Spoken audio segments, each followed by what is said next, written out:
Whew, what is this?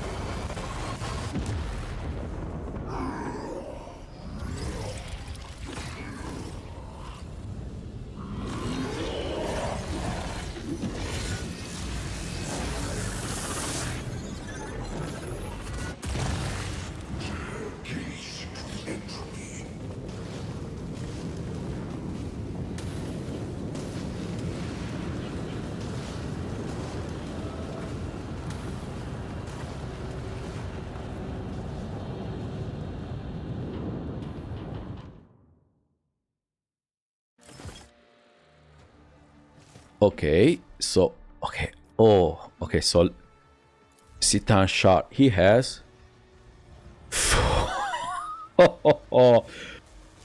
15,000. Oh my god. And he had, okay, so at least it's only him, but 15,000. Okay, so what does he have? Okay, so he has, so disperse. Citan teleports the enemies to random positions. Flow inversion. Unraveling. 15,000. Okay. So, yeah. So, Yrliet. Yeah, you have to come here in cover. We use the same thing over and over. It worked before. Hopefully it's gonna work again. So it's him and then Yrliet, Kibellah. Yeah, you need to run here. No, actually bring you here. I want full cover. Rel. Ooh, for once you can get in cover. Good. Ulfar. Yeah, come here. Full cover. Yeah, Abelard. So you're gonna stay behind because I want, so, okay. Yeah, you can run far away. And, yeah, let's see. Yeah, Nomos.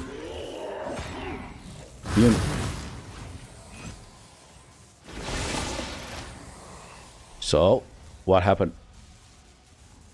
Nothing for now. Wait. No, he teleported Yrliet. Wow, okay. I don't like that. Yrliet is not supposed to be teleported. She's supposed to stay where I tell her to stay. Oh my god. Wait. How many are? Wait a second. Oh, so they are... Whoa. Copies. Okay, now I'm a little bit confused. So, so this one is copy. Copy. Let me guess. I have to destroy first the copies or something like that. Yeah, why would it be easy, huh? So, yeah, Yrliet, can you? Yeah, so here is Argenta. Wait a second, everyone is...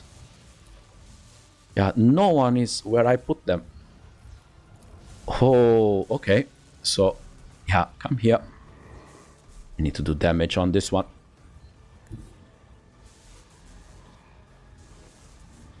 Yeah, come here.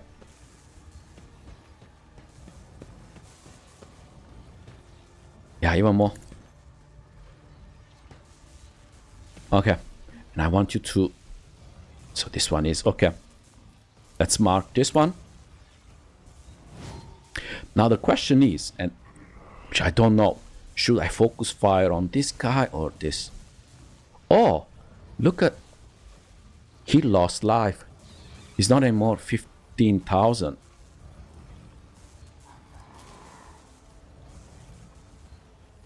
Disperse. Cooldown 9. Okay, so for 9 turns he cannot do this one anymore. This teleportation. Swap position one of its copies. Creates various copies. Cooldown again 9. So for 9 turns he cannot do anything.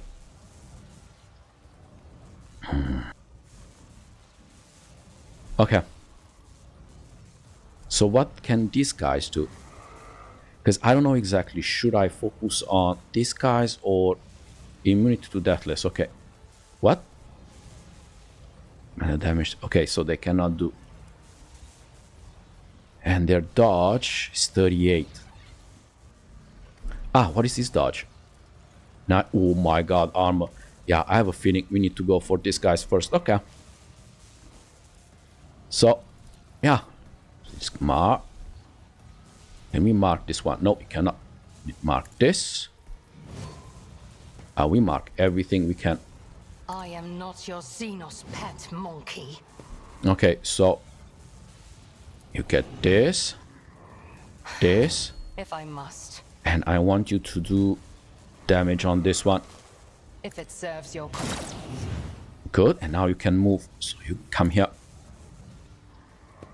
Like that. And focus fire on this one, everybody. 81. Moment of integrity. Gone. Yeah, go here. And you're gonna... You lock on that Argenta. Come here. I want you to kill this one. And you're gonna kill it with the other gun. So can you? Oh, you cannot. Yeah, you get all these juices and you get the other gun. Because the other gun does more damage. Look at this. Go for it. Like that. So this gun is doing, you see, this is a super duper gun. This rifle Deadeye shot costs extra 1 AP, but deals triple damage against large targets, which is exactly this. So this is a large target.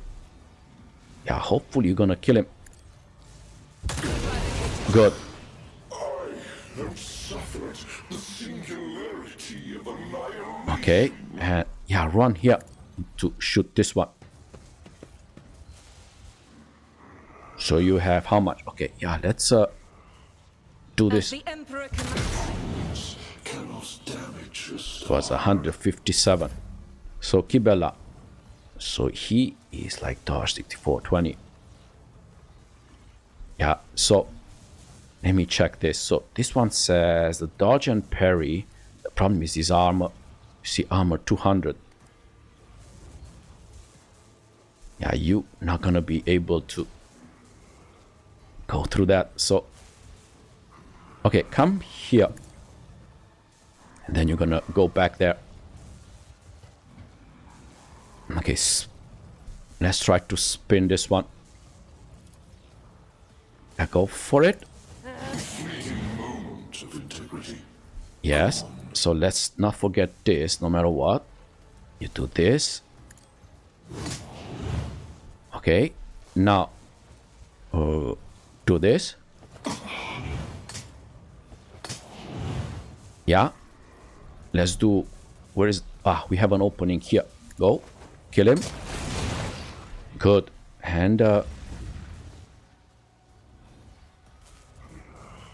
yeah, I don't want you to be... So who's next? Rel? Oh, Rel, you're gonna give this to... Huh. Where are you, Kibellah? Yeah, come here, Kibellah. You are already, no? You already have this. Good. So let's try to do some damage. Yeah. 136. Good.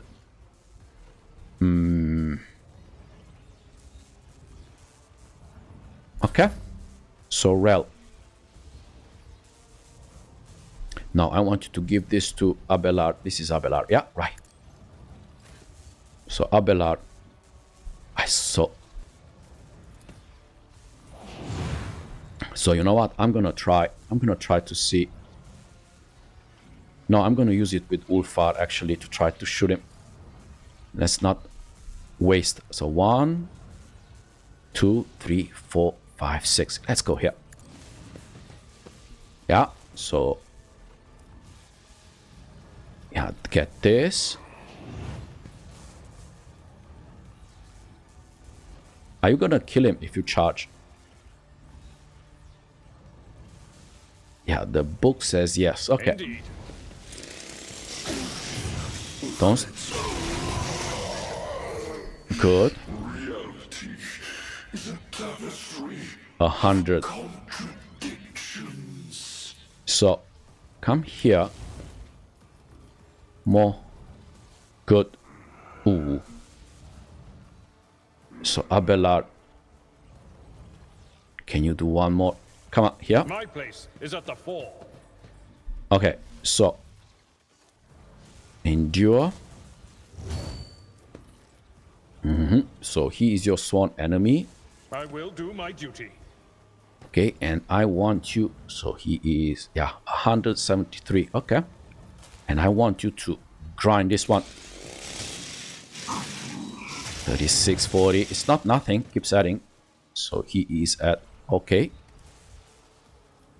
And let's do this. That means now you can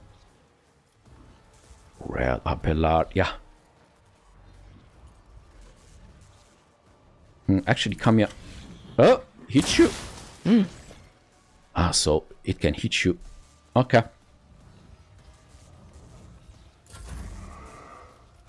But for you, this one does not provoke attack. So come here.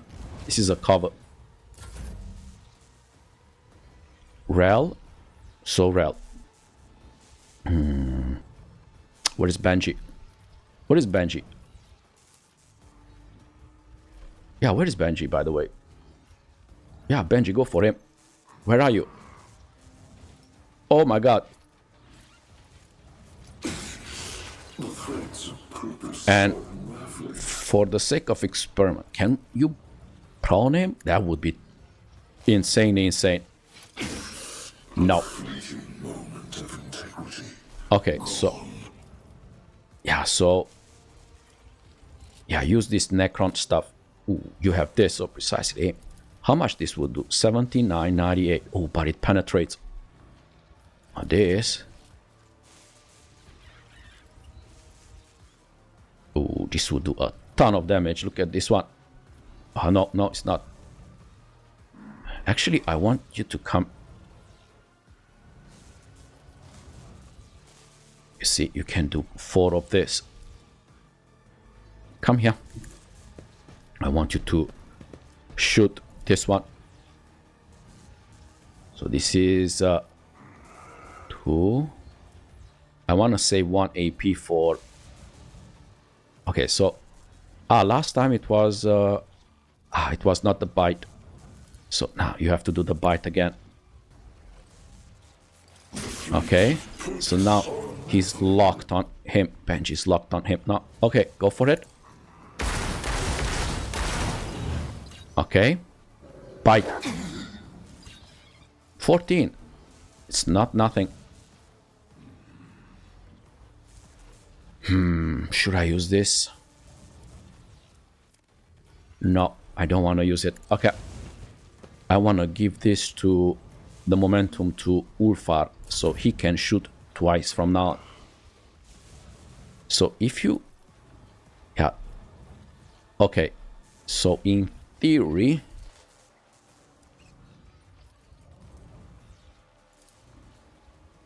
So you're gonna do...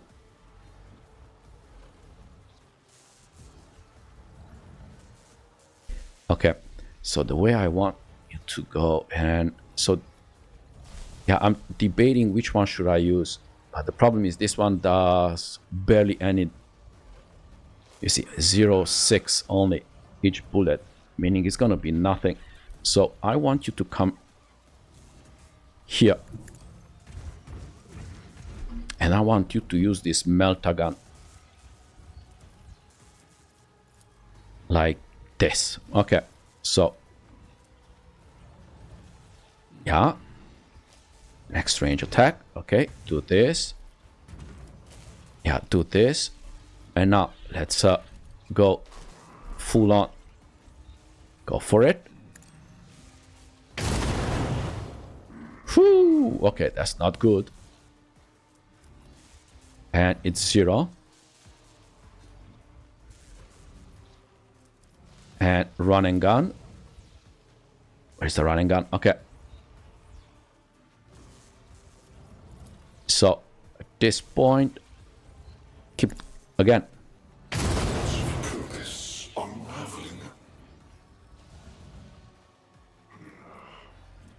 Okay, let's do this too.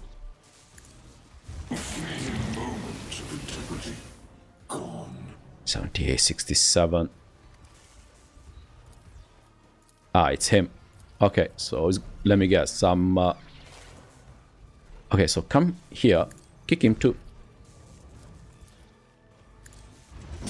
It's not much. Yeah, you do this.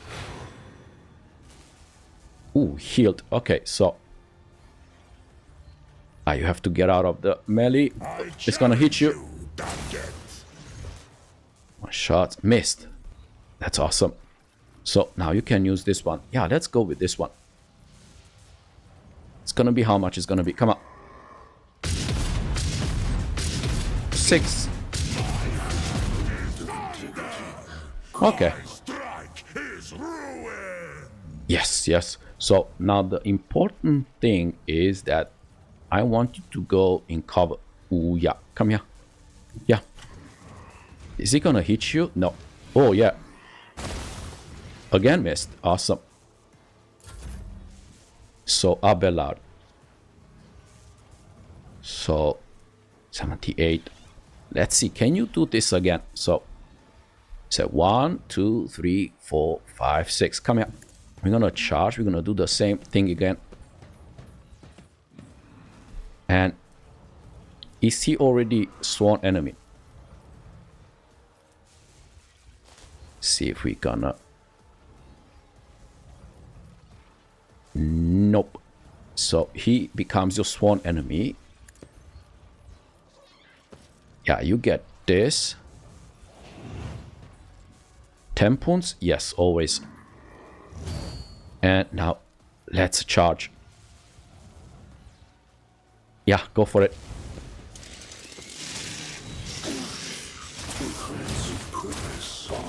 Whew. Okay, so 1200, 12,000. I mean, I'm still used with the hundreds. I'm not used to that. This being thousands. Oh, okay. So yeah, try again.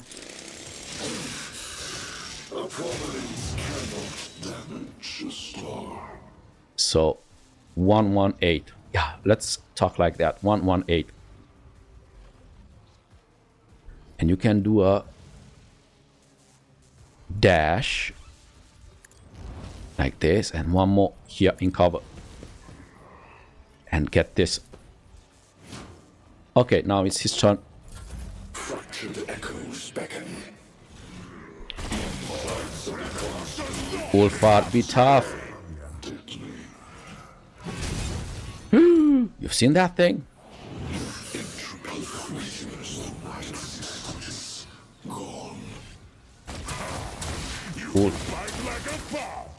Okay, Ulfar, you're gonna have to heal. You're gonna totally have to heal. And yeah, come here. So, okay. So I thought for a moment he has copies again, because my understanding is 9 rounds is for is the cooldown. So yeah. Now we go with I all. am not your xenos pet, monkey. Yeah, so let's go with this. 49. Go for it.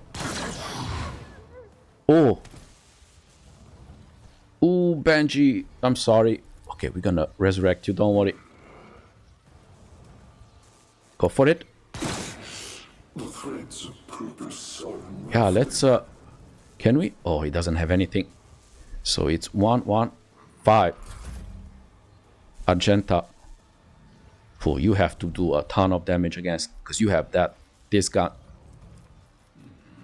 Yeah, mark, prey is marked. Okay, go. This one too. The Emperor commands, I act. Good. And now, yeah, let's oh, you cannot. Where are you? Oh, you need to dash. You need to dash. Come on. You must be able to dash here. So you cannot. Ooh, you cannot. I'll do it. I'm a little bit disappointed. Run and gun. Okay. Yeah. Run here. That was a little bit unfortunate.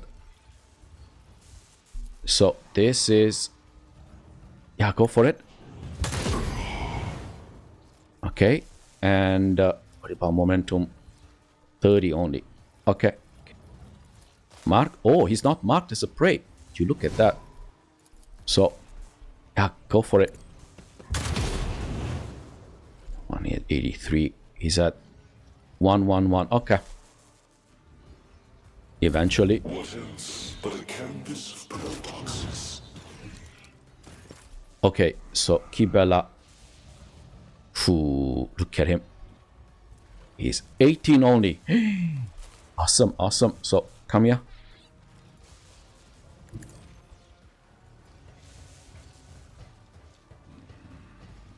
And now, I want you to spin him. Okay, but you always get this one, no matter what.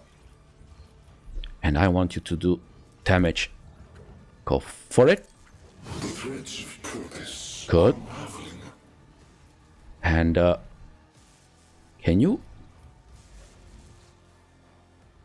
Yeah, come here. Because I want you to do this. Yeah, go. Fleeting moment of integrity. Gone. Ooh, what's going on? Why there was 0? Rending damage. Okay. Yeah, run here.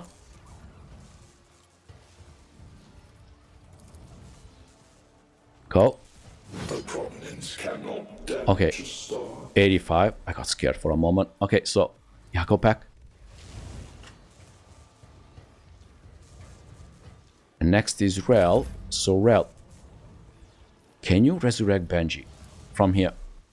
Where is Benji? It was here somewhere. Oh, he's here. Oh my god. You should be able to resurrect him. Oh, do not hit him. Do not hit him. He's gonna hit you. Okay, so, yeah, resurrect Benji. Good. Now, Benji, bite him.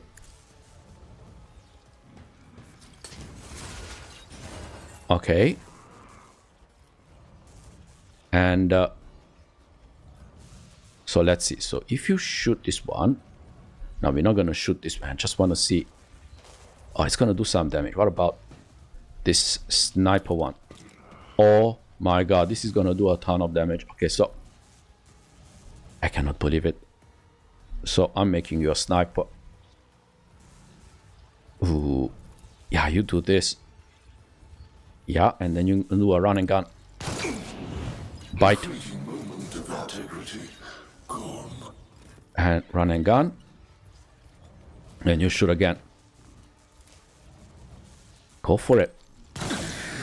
Good. And now I want you to dash. Dash here. Like that. You. Not. Ulfar. Oh. Obliterating light. Okay. So 1873. Okay, so in theory you should be able to do damage. So 1, 2, 3, 4, 5, 6. Yeah, come here. Tried and tested tactics are the best ones. Because his dodge. Okay, he has some dodge arm. Okay. But we have to try. No. So that's our best thing. Yeah, sworn enemy. This. Victory is imminent. This. Yeah, and let's charge. And fingers crossed. Come on. Hindrance to my release. I see you. You Yeah. will be erased. He does not like you.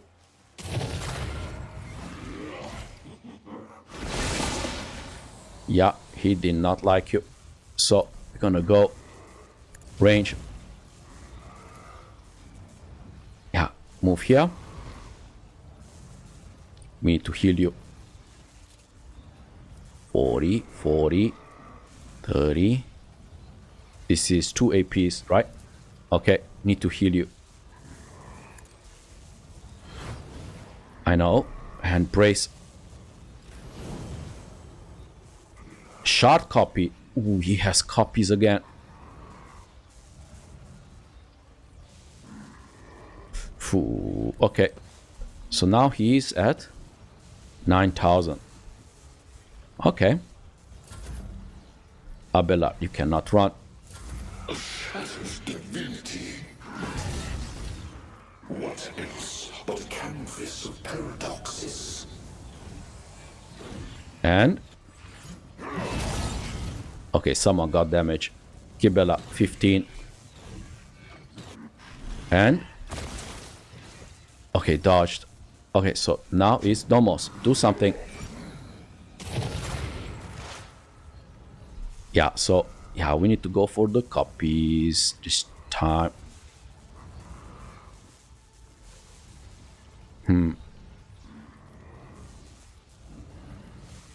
Yeah, so use this, and I want you to shoot this one. Yeah, go for it. A prominence cannot damage a star. Yeah, shoot. Yeah. Yeah, put exploit. Weakness. And I want you to focus on him in case we do not kill him this turn. Like that, lock on him. Argenta. Yeah, you have to kill this one. Where are you? Okay. So you are in a good place there. So, yeah, mark this one. Faith without deeds is worthless. You have 3. How many? It's 1 AP. So, actually, let's mark more. Let's mark this 2. Yeah, there is no harm in marking. And go for it. Yeah. Go for it. You're gonna have to reload. Okay, do this. And yeah, we switch gun. We cannot afford to reload right now. Yeah, go for it. Okay, so who's next? Oh, I cannot see. Okay, I want you to dash here. Momentum, only 30. Disintegration clause. Woo. Okay. So this, then this, and then is. Okay, so you need to kill this one. Yeah, so first of all, yeah, in the shadow with you. That's the first thing. Can you kill him? It says that yes. Good. Now, we need to go for this one. Yeah, do a little run here. And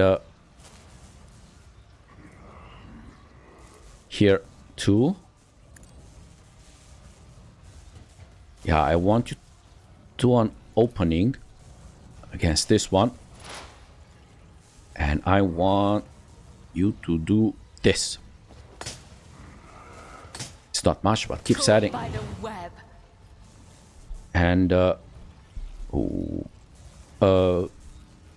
yeah, let's see how far can you jump. A prominence cannot damage a star. Yeah, so there is an opening here. Come on. 99. Yeah, let's hit more. Yeah, so he's like 406. And I could have done this, but it's okay. Yeah, let's go back. 30. This is 1 AP. Rel. So where is Benji? Benji's here. So. 320. Yeah, come here. And we're gonna put Benji on this one. Yep. Bite that one. And yes, I will use this gun. So, So this does how much? This does 115 damage versus this one. Yeah, it's the same. But I hope it's hitting no one. My side. Nope.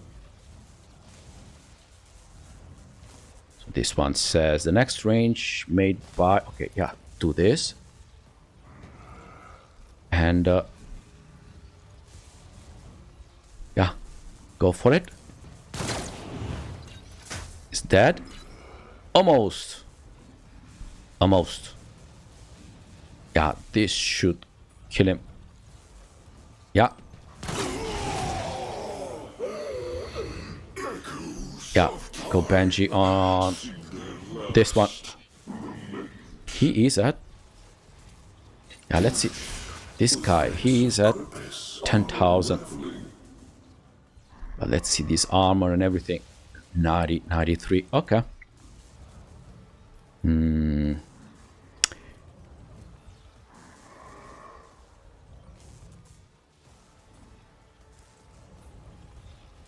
Yeah, who? I think it's... they might go for Abelard. Okay, let's protect Abelard. I don't know why. I have a feeling I go for Abelard. And if you... oh, okay, you are okay where you are. I think.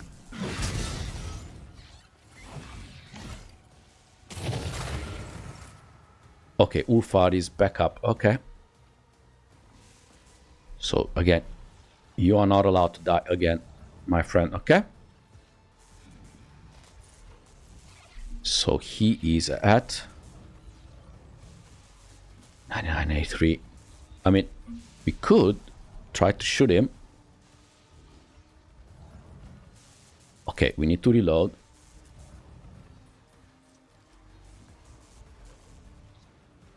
Huh. Yeah, so, yeah, let's go with Meltagun.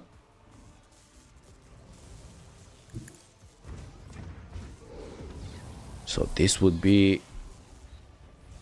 95. Okay, so let's try to go with this. Don't dishonor the wolf with such tasks. I'm not. So...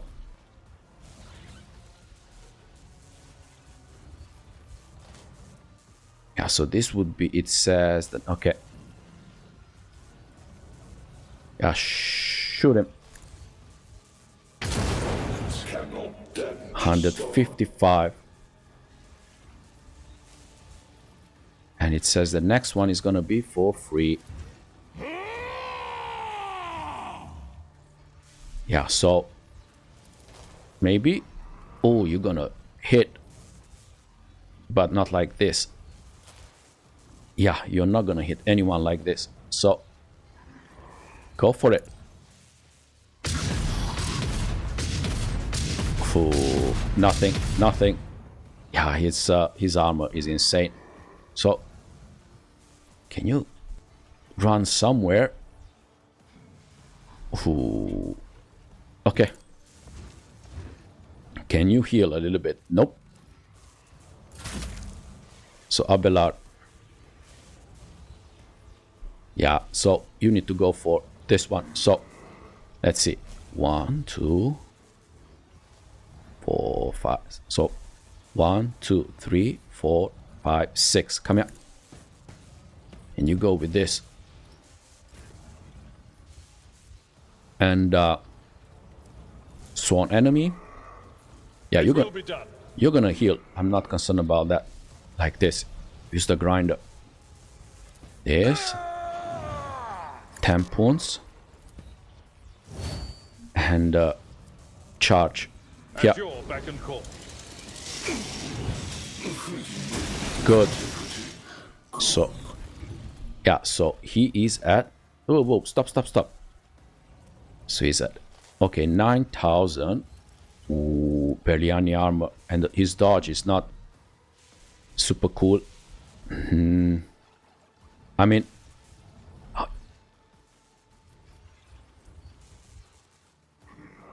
yeah, so we can get this.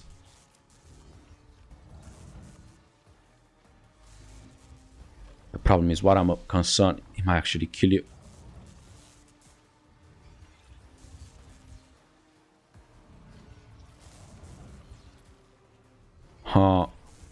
it's him, and then it's him. Okay.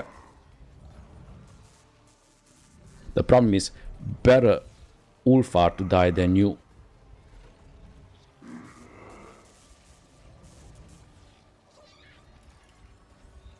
Yeah, I would. You know what? Yeah. No pain, no gain. Come on. Okay. And dash here. And you're gonna use this one. Okay, so yeah, now you got some things on you. So let's see. Hopefully 200. Yeah, go. Yeah. An exemplary strike. Yeah. And now this is 1 AP. I want you to dash. Dash. More. Can you dash more? No, you cannot. Oh, that's gonna hurt. Okay, so this. Yeah. This defensive stance. And I want you to brace for impact.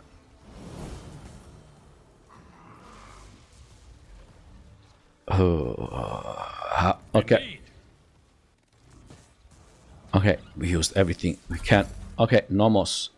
A fleeting moment of integrity. What happened? Did you teleport them again? No, so he is at... He healed a little bit. He healed a little bit. He had like 8,900 something. So, come here then. Okay, get all this stuff. Yeah, let's do some damage. Go. A prominence cannot damage a star. Go for it. Okay, and I want... Okay, so this... Maybe I should start with this next time If it serves your cause. to put exploits and everything on him. And let's do the raid. So everybody will do extra 10% damage on this guy. Because he's marked.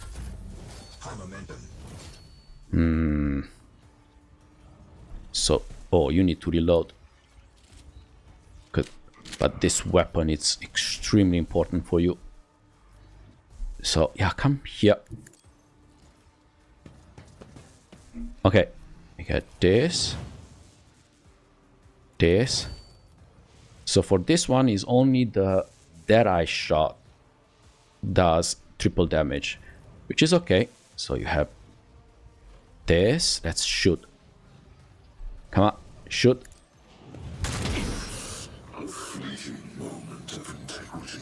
Okay. Yeah, we... Should I use the... You, my emperor! Did Kibellah use her... No, I don't remember Kibellah using her momentum. I wanna let Kibellah... How is his...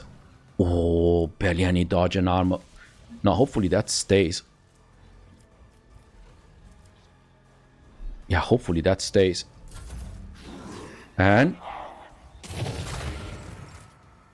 Don't do anything. He is at 9,000.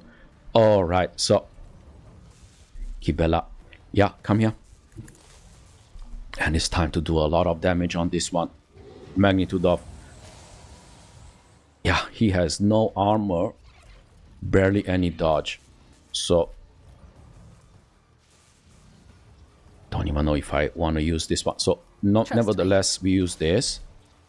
I shall not fail. Yeah. And now... Yeah, let's go with it. As honor ordains. 400. Whoo! That's what I want to see. Okay. I want opening here. Like this. And go. 15. 1. Is 18. Yeah. But it's not this one. Okay, so actually come here. Can you come here? Yeah. Ooh, look at you. You're gonna go underneath him. That was funny. Yeah, let's do some damage. Okay, so now this is the most important. Go for it. Yeah. Prominence cannot No. damage a star. Yeah.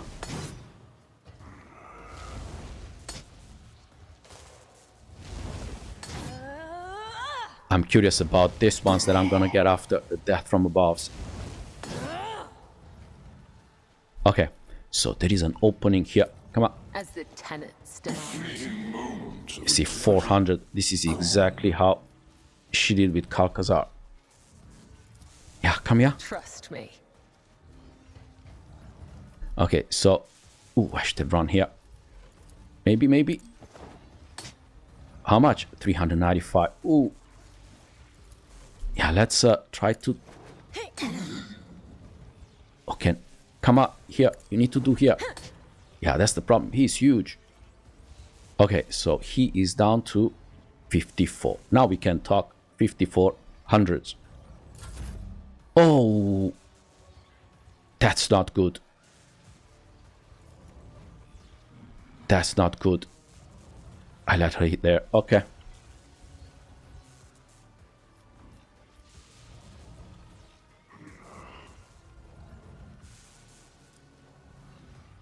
So you need to, Benji, you go and protect Kibellah.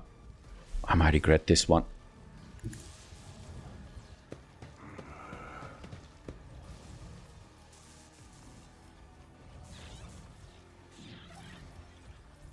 Okay, can you go and help? Yeah, protect Kibellah.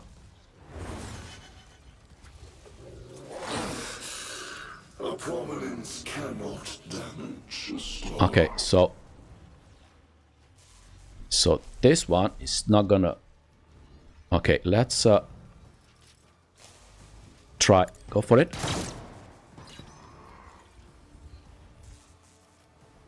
Yeah, this.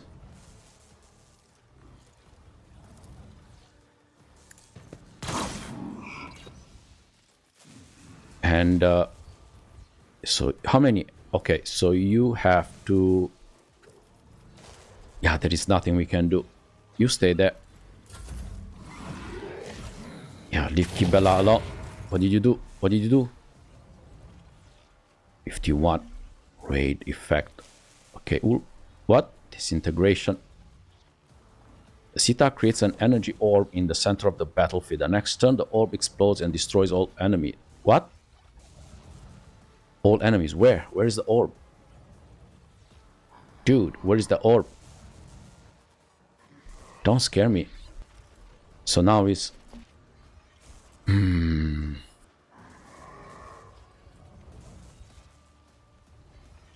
Yeah, you have to...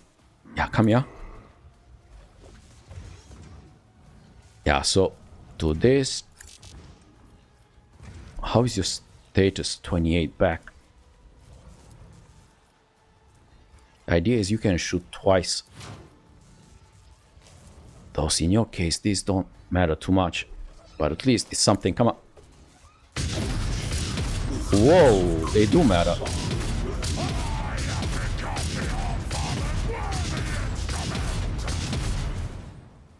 That was actually beautiful. It's 49. Oh, you can do again. Come on.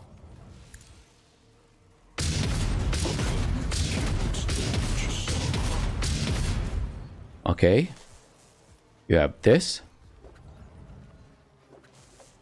And I want you to... Can you run and hide? Yeah, you need to go in cover. Ooh.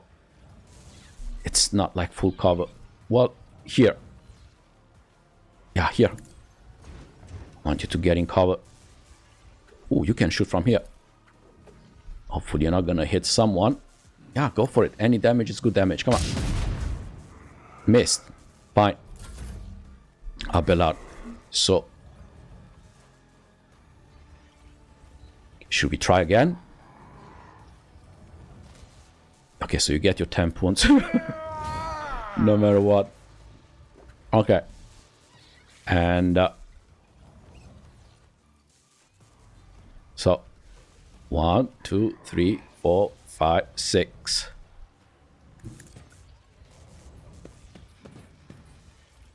Okay, sworn enemy. You know, this. Now, if you fail, ooh, you cannot do this one anymore. Okay, then. So then it's him and it's him. Okay. Come here.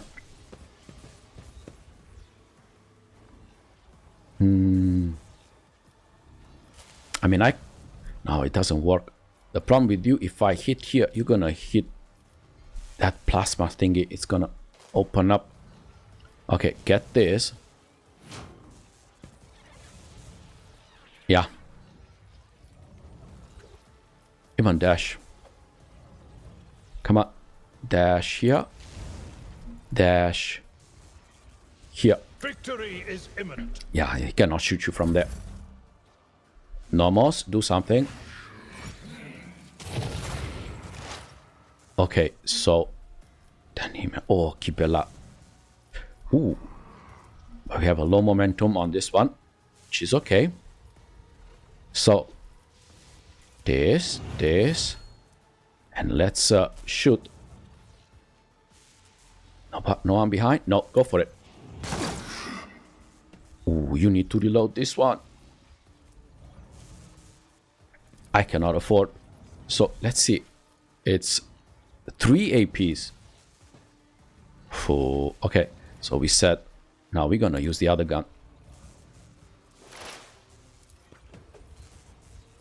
Like this. And yeah, we go with this. Like that. And we lock on. No, we do this. The raid. Like that. And Argenta. You have, okay, you have enough bullets. And so this is gonna be, yeah, plus, okay. So 4, okay. Anyone behind you? No, go for it. This is why I was chosen. Yes. And go for it. To be bound once more? No. Your trap will be unmade. Oh, he did copies. He did copies. So he is at 4,500. Now you need to run here. So we need to run away from those copies. Momentum. Yeah, let's push towards momentum a little bit. Leave Kibellah, not Kibellah. Okay. So.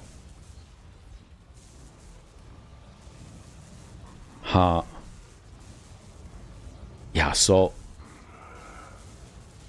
The problem now is not gonna work. So. Oh my god, look at these guys. They are here.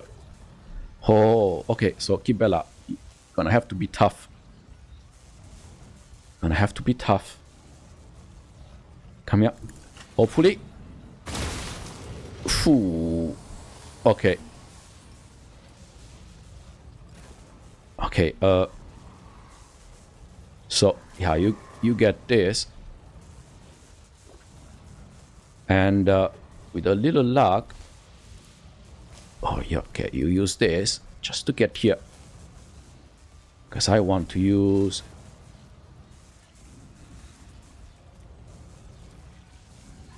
no.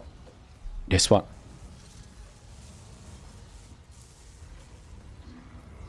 This.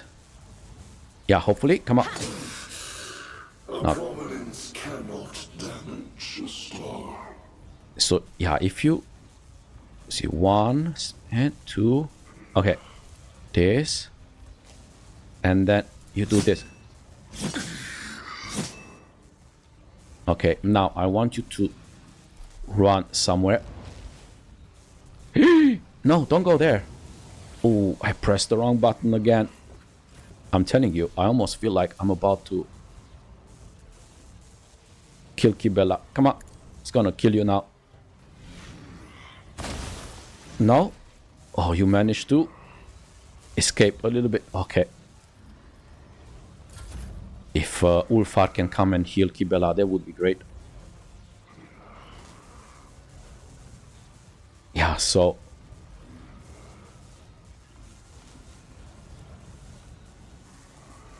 yeah, use this. And let's do 2 shots. Can you run all the way to Kibellah? No. What about... Who is... Okay. This heals 38. Oh, 38.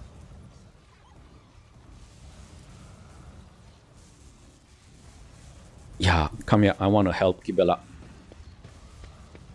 I know.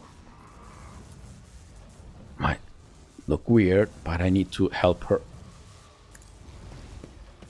Okay. Can you heal her? Yes. Okay. Okay. Now, I want you to shoot. Don't shoot anyone behind. Go. Nowhere to hide. Moment of integrity. Okay.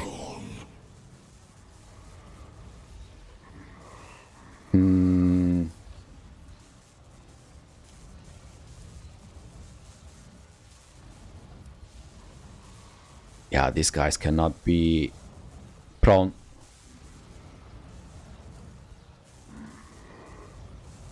Toughness, resistance. What is this? Toughness, toughness. Ooh, it's pretty big. Oh my god, 120. Okay.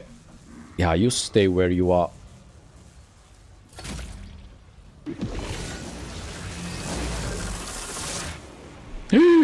What is this? Take the victim's place. What do you mean?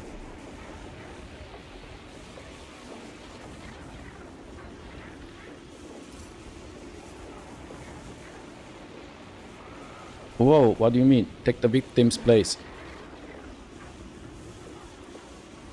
What, is he gonna die now?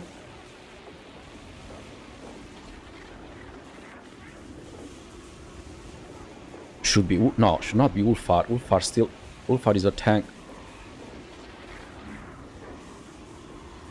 Who, don't tell me Yrliet is gonna die. He put some thingy on him. Oh, they are here. Okay.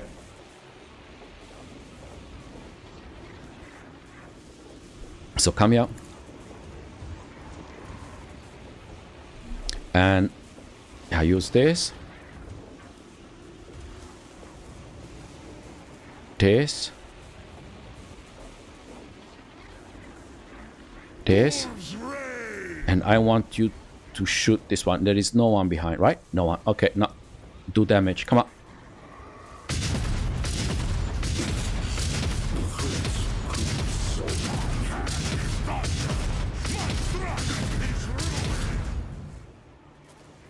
Again.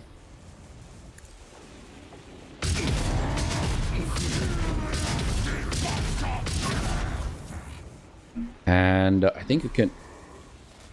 The next one is for free again. Can do this better than a warrior of the All-Father. Yeah, again.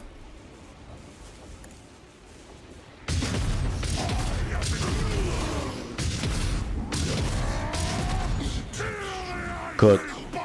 Can you run somewhere? No, you cannot. Okay. So you, Abelard. Yeah, you need to... So this one is easy to kill with the grinder. So 2, 3, 4. 3, 4, 5, 6. Come here. A tactically sound approach. Okay. You take this. Sworn enemy. Ah, no, we don't go with this. I mean, charge, but we don't gonna put this. I mean, this we put no matter what. And then you gonna kill him like this. Echoes of time sing their last lament. Okay, so yeah, there is no way you gonna dash this one. Is there any... Oh my god, how many copies are here? Wow, there is a ton of copies. And he is at 4,000. Look at this, guys, here. can you? Yeah, there is no way. So, yeah, I did not see this one. Yeah, get this. Entropy whispers through my existence. A shattered divinity. And okay, missed. Entropy whispers through my existence. Fracture echoes beckon. Fleeting moment of integrity. Yeah, Nomos, you should do something that I can. Okay. So where are you, Yrliet? Ooh, so it's like this. Where's the other one? Ah, okay. Okay, so yeah, go for it. So is this thing penetrating? Nope. But that would have been great. Go for it. Opponents cannot damage a star. Again. Keep forgetting this thing.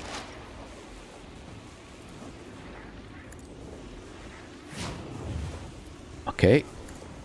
Ancestors guide. Fleeting moment of integrity. Your health, it's okay. Yeah, let's yeah, you get this. And lock on. Yeah, we're gonna lock on this one, why not? Argenta. I want you to dash. Because I want you to shoot this one. Can you? Can you shoot this one? Oh yeah, you can. Okay. But hopefully you're not gonna hit someone behind. No? Good. Doubt is for the weak. This. And go for it. Threads of purpose are unraveling. Ooh, you need to reload. Nope. Reloading for you, it's 1 AP. We need to. Even so, we're gonna use the. Yeah, we use this one. Okay. Yeah, we're gonna use this one. Go for it. This. Run and gun. Run here. And I want you to shoot again. Hopefully. Oh my god, you're gonna hit Ulfar now. Yeah, then go for this one then.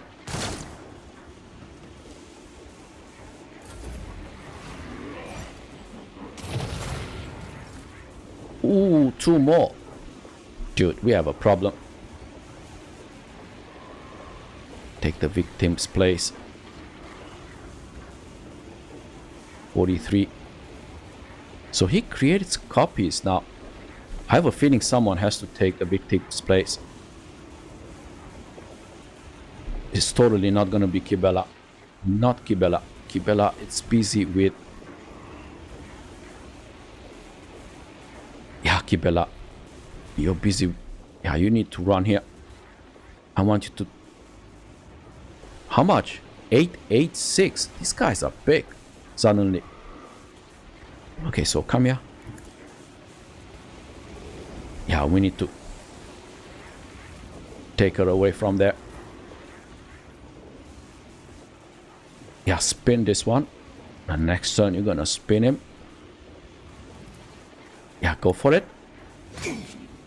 A fleeting moment of integrity. Gone. This. Yeah, let's do this. Okay. And yeah, run. Ah, actually, we can do like this. Okay, and I want you to run here. As honor ordains. Okay. Now, do nothing. I feel like someone has to take that guy's place. Okay. Now let's do this. There must be a trick into this. This. Here. Take his place. Yeah, who should take his place? Yeah. It's 2 APs. Yeah, I have the 2 APs.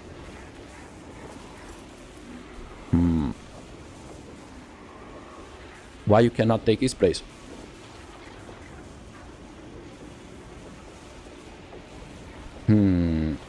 Okay, then. It must be a way. I'm here. I click on it.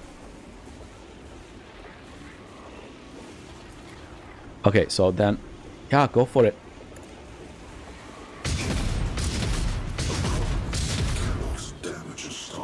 Yeah, this kind of element of surprises usually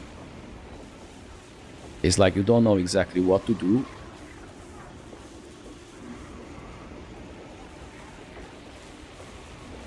Yeah, I reload. And yeah, let's use this. Yeah, let's go.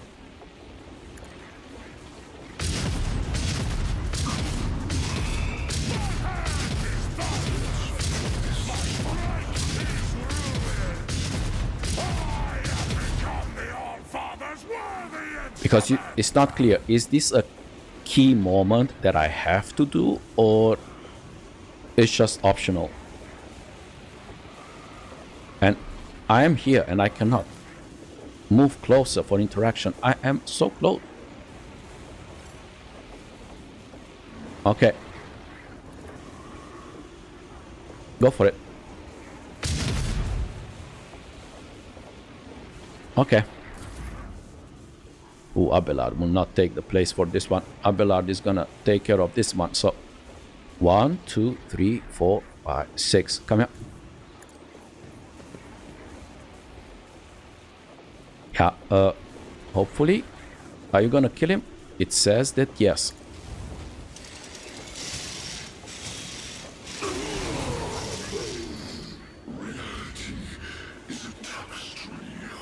Three.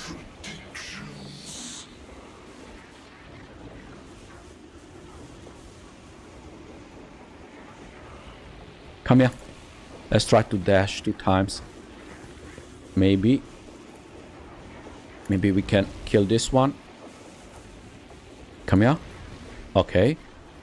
10 points. So this is gonna be like that. And hopefully kill him. Target well struck. Good. So, wall of concrete.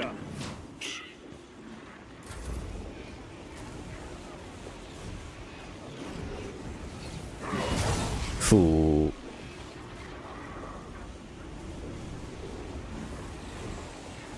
How is it? 43.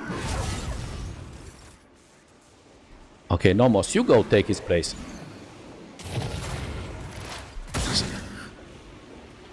So he is at 4169. Yeah, but it's not gonna be Yrliet. I would prefer maybe Ulfar to take his place.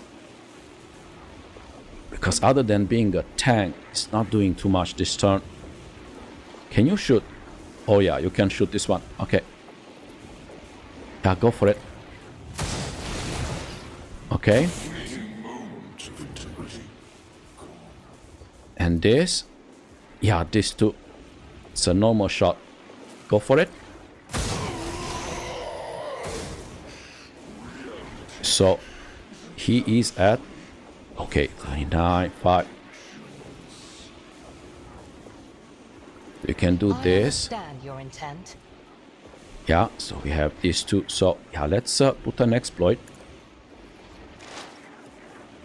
Yeah. And let's see. 39. He is at 37. Argenta. So your bullet. I want this one. Oh yeah.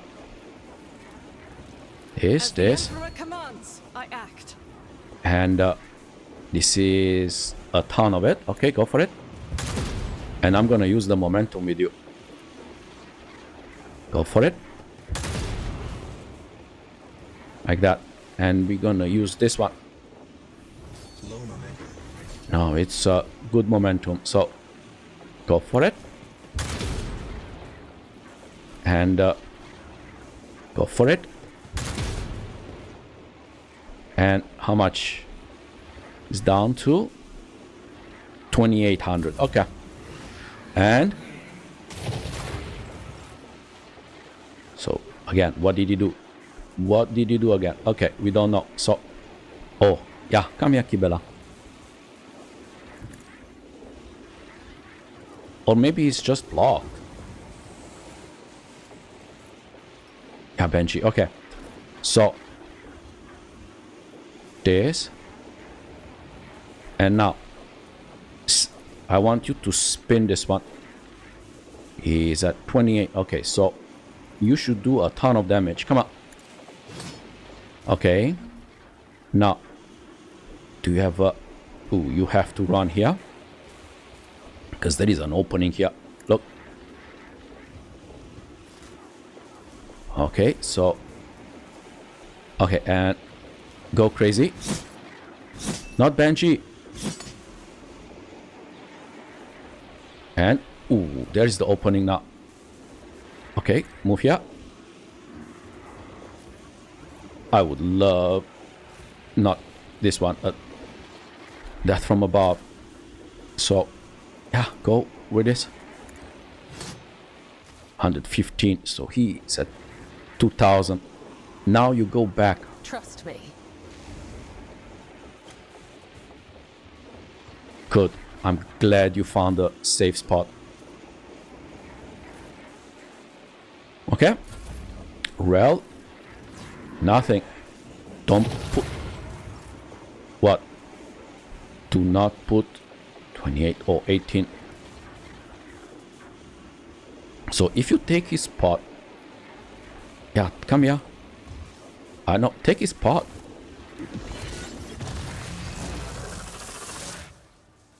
Okay, so...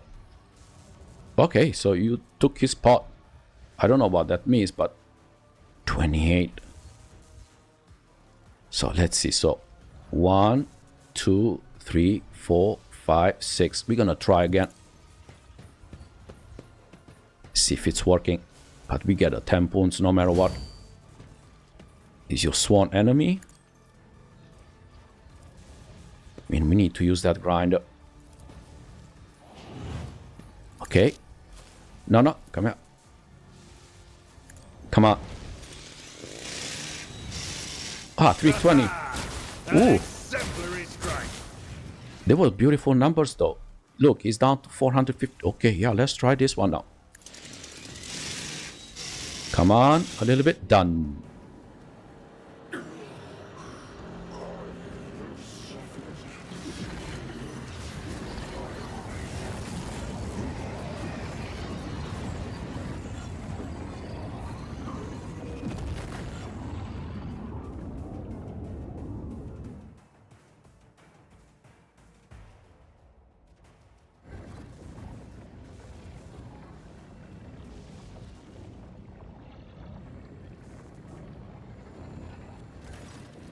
The ancient monster struggles against the energy manacles of the yoke. Its impossible powers that make reality itself burst at the seams are now being forced into a compact dungeon, cork by cork, returning it to a cruel and painful non-existence in the moment. It could struggle harder, but something is hindering it. You are the cause of these hindrances. Only now does the Cetan shard turn its focus to you. For the battle was nothing more than the reflexive resistance of an alien mind absorbed in a completely different range of thoughts and responses. But now, it is thinking about you, and its thoughts are so corporeal that you can sense them and know them. It seeks an end to the confrontation. It is capable of resolving it in a way that would benefit all. More and more tears appear all over the shard's form. As the yoke absorbs its power, it becomes increasingly harder for the shard to maintain its physical structure. Each imperfection you inflict brings the Star Predator closer to imprisonment. Do not bow your head before our abominable precursor. It was begotten by the dark abysses of the past. It is a fragment of that which devoured stars and erased civilizations. It knows no benefit other than its own. Allow us to stand against it. This is our time, our impossible chance. As yet another layer of reality cracks, a figure appears before you. Her. After giving you a probing and appraising look, Theodora permits herself a slight smile. So, yeah, try to touch Theodora. Particles of reality around you begin to boil, trying to heal the wound upon existence and preventing her from entering your version of reality. You and she can exchange words, thoughts, glances, but a physical connection is an impossibility. You are merely fleeting phantoms that could scatter at any moment. She is silent, her gaze still trained on you, as if she is trying to commit your every feature to memory. So, I'm at crossroads, Theodora. What should I do? I'm sorry for your death. Be gone. I'm the rogue trader in this world, not you. You and Kalkazar did so many terrible things in pursuit of your ambitions. Tell me, was it worth it? Yeah. I'm sorry for your death. She simply shrugs. Our dynasty's warrant is signed in the Emperor's blood and written in ours. The blood of the von Valencius rogue traders. This has always been so. The wound on reality is healed, and the vision of Theodora quickly fades away. You catch her last words. Whatever fate you choose, one can only hope it will be better than mine. Okay, think about Stan or Nomos. Deliver the final blow. I consign you to oblivion without end. Monster, deliver the final blow. You shall bend to my will. Destroy the yoke and kneel before the ancient deity. I'm ready to serve. Yeah, think about Citan.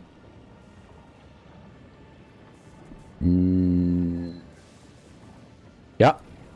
Mental contact is effortless. This is not communication. Such a powerful being cannot comprehend communicating with anyone, but its equals.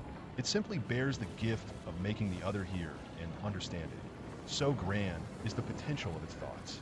Okay, stop thinking. I don't care about. I want to destroy It's it. much easier for you to stop trying to comprehend the C-Tan than for it. One who can grasp the world in hundreds of ways to stop comprehending it.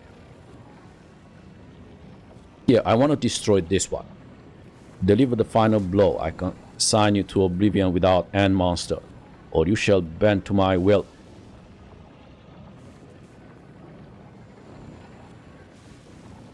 Okay, Nomos. If our birth ever had a purpose, then it is here and now. Yeah, so why do you call the shard your precursor? Because that is what it is. And what we are. We have told you before about Theodora's ambition, Amarnat's mind, the ship's cradle, and Epitaph's secret. One sprouted into another and spurred yet another. Thus, Nomos were born. We were but an echo of the shard's power, an echo that left its prison. But we have become something so much more with your help. So what do you intend to do? Clash with the precursor. Touch it. Absorb it. So that the reflection becomes the object reflected. So that the shard becomes Nomos. Then, and only then, will its threat be eradicated forever. Do you think you can do this, Nomos? And what will happen afterward? We stand at the threshold of probabilities and outside the bounds of the predictable. It is beyond possible to know whether we can or cannot. But we believe that we can, and that is what drives us to try.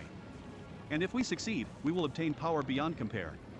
We will become a shield against any threat, in whatever form it may manifest itself. Okay, so I have made my You can decision. sense the shard's reaction, observation, analysis, and an almost intangible anxiety. So we face Nomos. Act now, my child. Okay, or deliver the final blow. I want to destroy this one. The question is, which one of these options is? I consign you to the oblivion without end, monster. You shall bend to my will, destroy the yoke, and kneel. So this one is definitely not, because I kneel before the ancient deity. This one is, you shall bend to my will. I want to destroy it. Yeah, let's go with this. Yeah. Let's go with this. Your strike leaves another fracture on its ethereal body, forcing the C-Tan to expend one more grain of its attention on maintaining its physical form. And that is all it takes for its power to start flowing into the yoke in an endless stream. The ancient monstrosity lets out an enraged howl, for this is the second time in an eternity that its freedom is being usurped in so forceful a fashion. As you stand before the yoke's control altar, you gaze upon it, possibly the greatest instrument of destruction in the history of the race. The key that unlocks the gates to the nigh unfettered heights of power. A weapon, the cogitator block that was designed to transmit orders to the imprisoned Cetan shatters into pieces. It is a weapon no longer, merely a prison.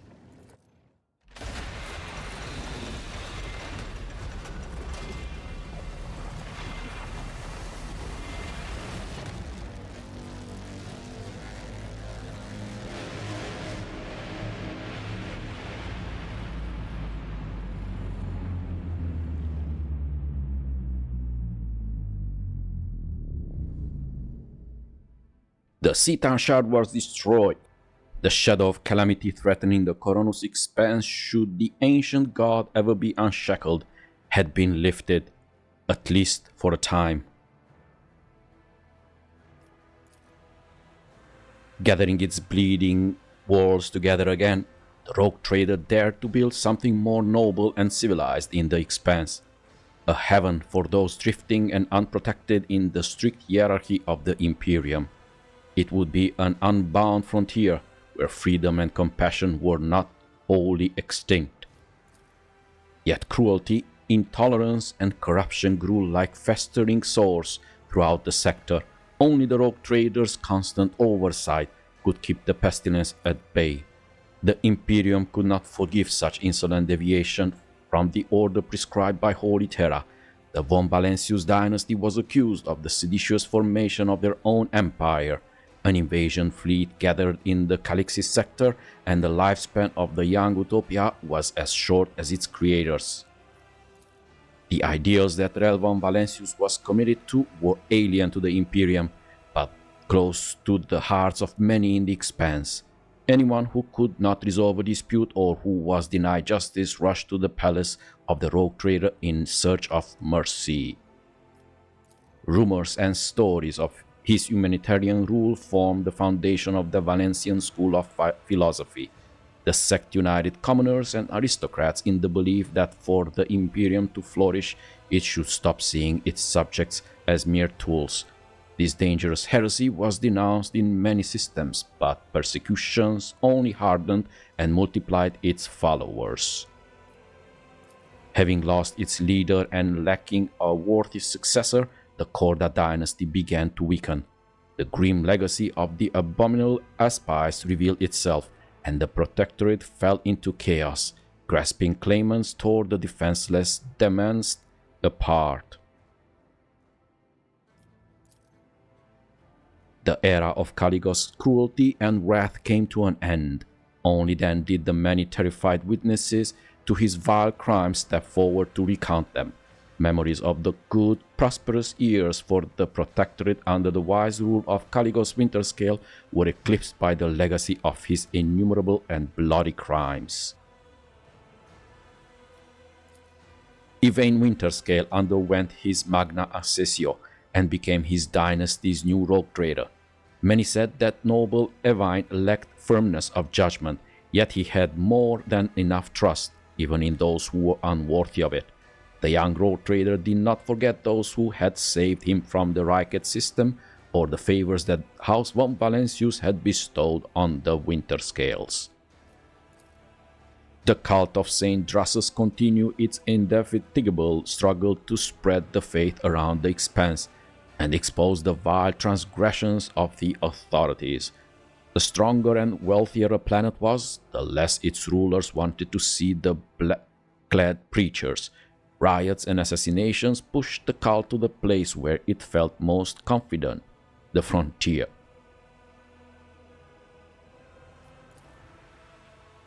Hieronymus Doloroso remained the most revered priest in the cult of Saint Drusus. He turned no one away, hearing confessions from pirates, bilge rats, deserters, and beggars alike. It might have been one of those underserving wretches who infected him with a rare form of leprosy that robbed him of his sight. Yet his heart could always see the corruption in the souls of his repenting children.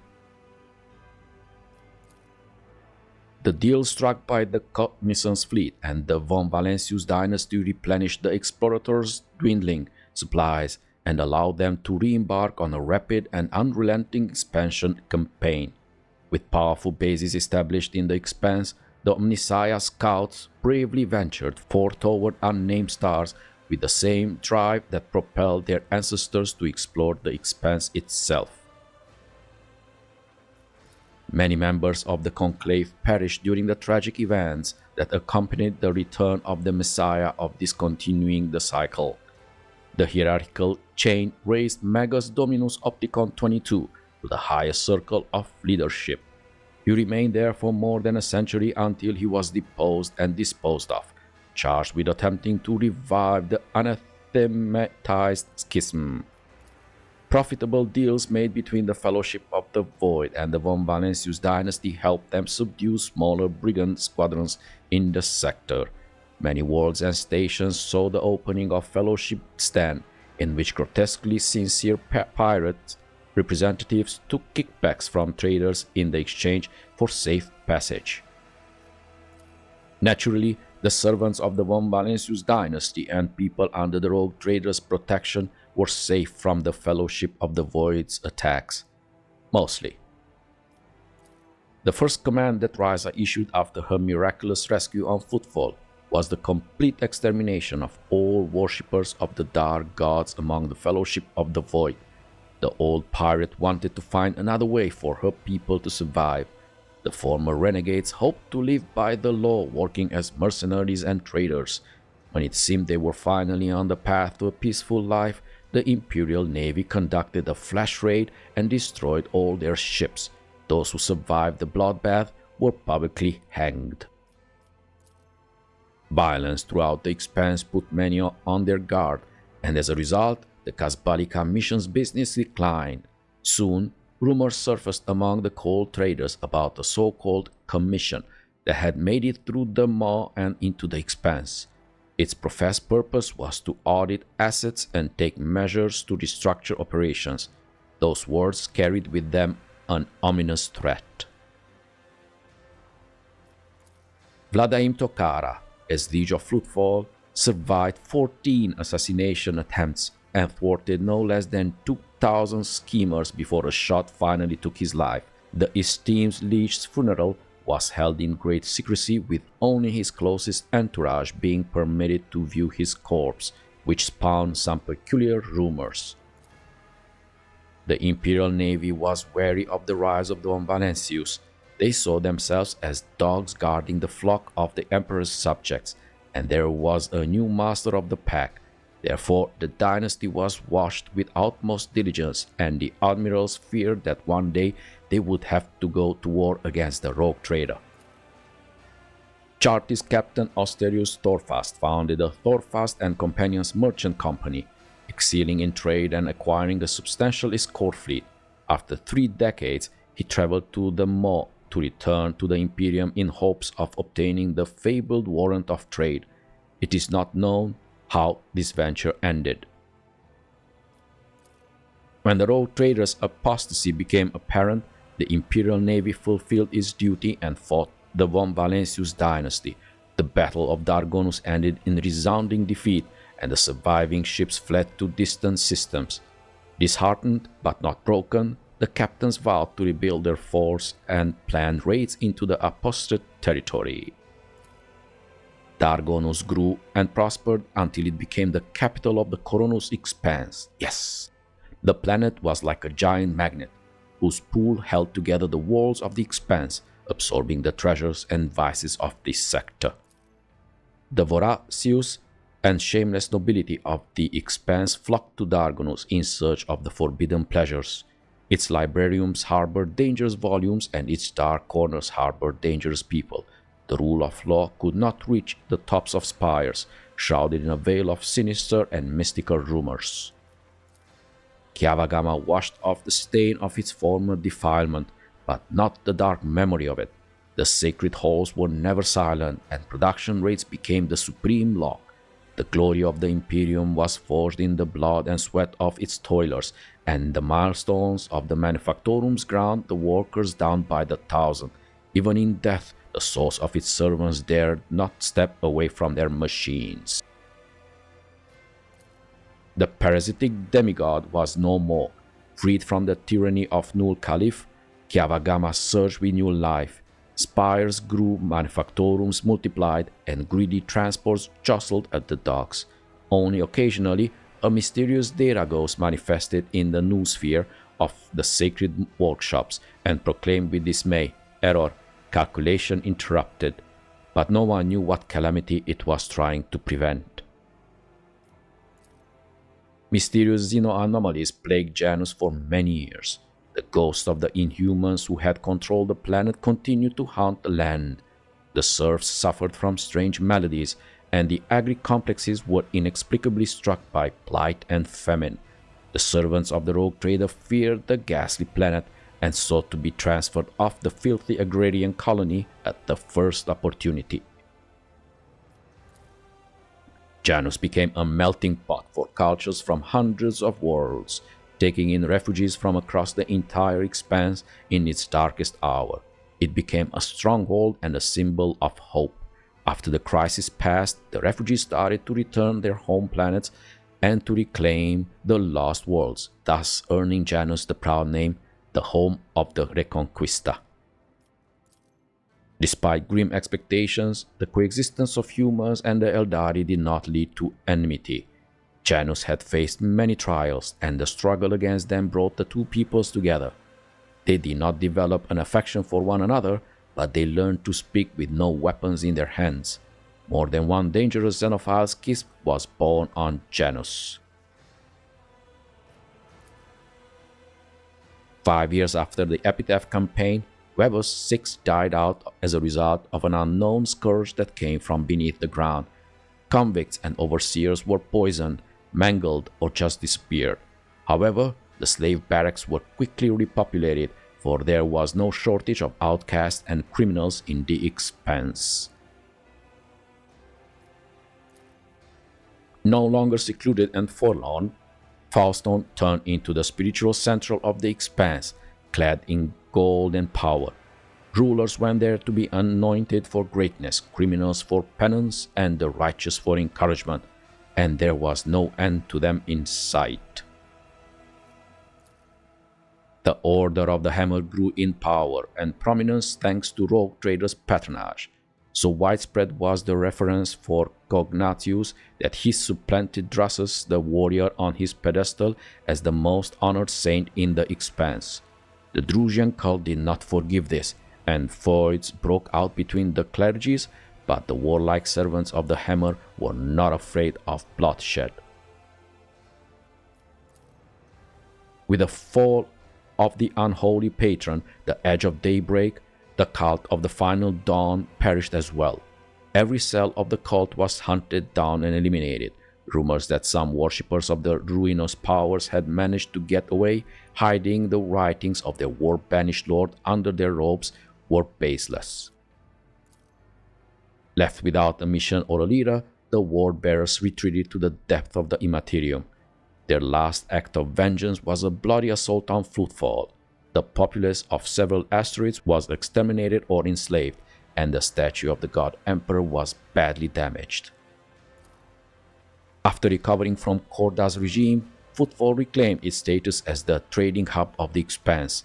Having learned a bitter lesson, Vladaim Tokara created a Footfall Partisans militia, a well-equipped mercenary army that answered only to him. A modicum of order returned to the station. The changes that the von Valencius dynasty brought to the Footfall endured on the station long after. Poorhouses opened by the order of the rogue traders saved many hungry and homeless from death. Unfortunately, this disrupted the station's delicate ecosystem. No longer freezing to death in empty compartments or tormented by epidemics, those who lived in poverty on Footfall began to choke the station, leading to a sharp rise in crime. Organ traders, illegal augmentic specialists, and savage gangs of Anvers proliferated. The Rykat system turned into a purulent wound of corruption, poisoning the Expanse. The surreal energies of the yawning warp legion held its planets together, even in the absence of the gravitational pull of the star, defying the very laws of existence. Immense depravity took root on Rykide Minoris, and it poured out into other systems with vile glee. The people of Rykide Minoris, saved by the rogue trader, eventually found a new home. The colony of New Rykide was founded at the edge of the von Valencius Dimesne.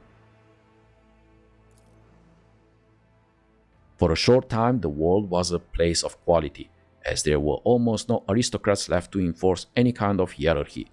But within a generation, everything had returned to business as usual. Yesterday's serfs assumed the burdens of authority with pleasure, as well as the right to mistreat those of lower rank. In memory of this world and all who perished on its surface or met a fate worse than death, construction began on the orbital slipways of Footfall of a glorious cathedral ship to be called Rykide's Sacrifice.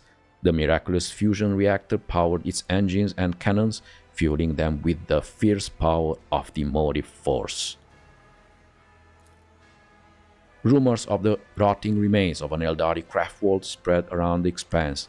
Explorators, privateers, Kasbalika agents, and anyone hungry for easy money all rushed to frontier systems to vie for a piece of the prize. Some were swallowed by the warp, while others perished in skirmishes with their rivals. The most skilled and fortunate returned empty-handed after decades of searching. The colossal ship, as big as an imperial world, simply vanished, as if it had never existed, but the legend of the forbidden treasures lived on and continued to bring daring souls to ruin. When news of the death of the Master of Flesh reached him, Shirheke sent what was left of the Eldari ships to the most distant stars of the expanse. There, hidden from human eyes with xenotech and sorcery, the Eldari carried on their humble existence and even managed to establish a few contacts among trusted Monkey, who helped the xenos in return for knowledge and technology. Eldari from the fallen craft world Krudarak, who once traveled through the darkness of the expanse in desperate attempt to gather the remains of their kind, were becoming a rarer sight. Even the most skillful Kasbalika agents and the audacious bounty hunters with knowledge of Xenos settlement on the edges of the expanse could no longer find their trail. Squads of Eldari rangers suddenly appeared on different worlds and disappeared abruptly without shedding a drop of blood. Their purpose remained an enigma. The news of Xenox appearing in the expanse was followed by a report from the ugly world Janus about a strange flash in the night sky. When the light disappeared, authorities sent out patrols that located a Xenos camp among ancient ruins. Their trail ended near a white monument, a webway gate. Where this path led the Eldari, only their farseers know. Time spent on the same world as Monkey pushed the farseer Muaran toward reflection. The webway gate awoke on Janus and squads of Eldari rangers stepped onto their ancestors' world. He averted a bloodbath, granting the Yrliet and its new and naive citizens his blessing. He disappeared through a shining portal, departing for a new home. Somewhere on the underside of reality lay Komorach, woven from manifold other dimensions and illuminated as always with the light of stolen suns, its streets always filled with screams and agony. Any misfortune experienced by the dark city became another scar on its appealing face, lost among thousands of other vile blemishes. As long as pain pulsed in its blood-soaked spires, the insatiable and unshakable Komorach continued its flight through the webway, along with its unchanging ruler, the leader of the Cabal of the Black Heart and the most dangerous of all Drukhari, Asdrubal Vecht. After the rogue trader visit, dimensional rifts opened around the spire of the Reaving Tempest, flooding the streets of Komorach with demons. This incursion terrified Komorach. The Cabal of the Black Heart managed to stop it, but some archons saw the event as a sign of their leader's weakness. Others interpreted it as a grim omen for the entirety of the Dark City. The fall of the Cabal of the Reaving Tempest united Komorach for a brief and bloody moment. The elites of the Dark City set their squabbles aside and found a new game in tearing apart the domain of Archon Iremedis. The fate of the Reaving Tempest reminded the other Cabals that nothing lasts forever in the Dark City, save the city itself. The dimensional gate leading to the Necron tomb vaults was sealed, and not a soul knew what transpired on the other side. But now and then rumors came from the fringes of systems settled by humanity, rumors of sickle-shaped ships that appeared and disappeared suddenly without showing any signs of hostility. Yet. The voice of Vox Masters Victis Suri Otta of the Toliman dynasty has long resounded in the Expanse, bringing hope and trumpeting the arrival of the merciful rogue trader. Known for her wisdom and acute understanding of ship system, over her long life she taught many generations of future Vox Masters from the Toliman dynasty. Her body was built into the bridge itself, and in times of need her voice flowed through the Vox, dispelling delusions and despair. Thanks to the Lord Captain's influence, Idira and Victis became close once again, mending their sundered friendship. They were often seen talking at the card table over glasses of Amasek. The pale cheeks of the Vox Masters would brighten with color after such encounters, a sight as rare as the Void Kraken. Enjoying those precious moments, the good friends tried not to dwell on how long either of them had left. After years of dedicated service, Master Helmsman Raver was granted, despite his objections, the privilege of rest. The wise servants of the Omnissiahs implanted an augment into his brain that restored his ability to sleep. Soon afterward, something unprecedented happened aboard the ship. The Master Helmsman overslept and missed the start of his watch, but his temper did become much more agreeable from then on. Many years later, High Factorum Janris Dunrock sought permission to retire.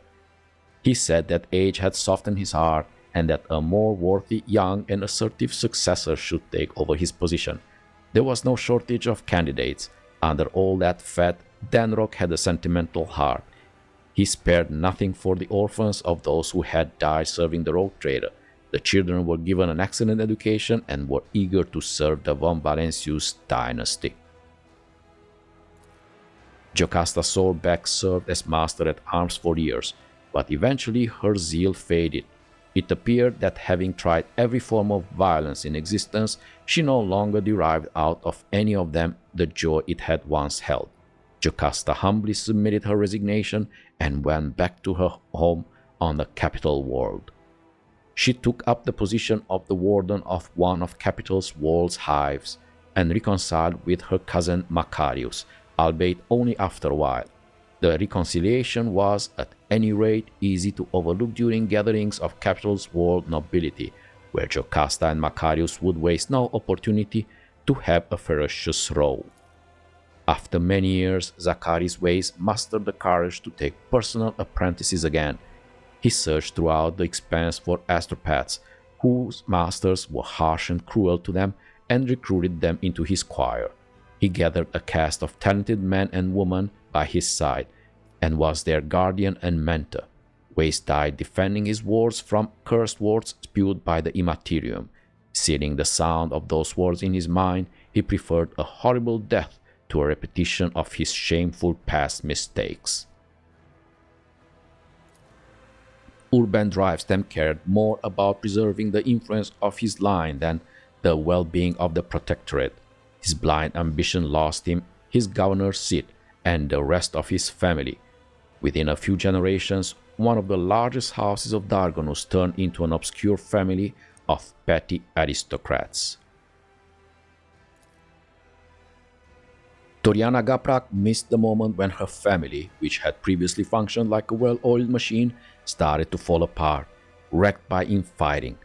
Among her distant relatives, many blamed Toriana for the Kiava Gamma disaster. Soon, the Gaprak family splintered into warring factions and spent centuries locked in a violent struggle, only occasionally punctuated by futile attempts to reunite the house.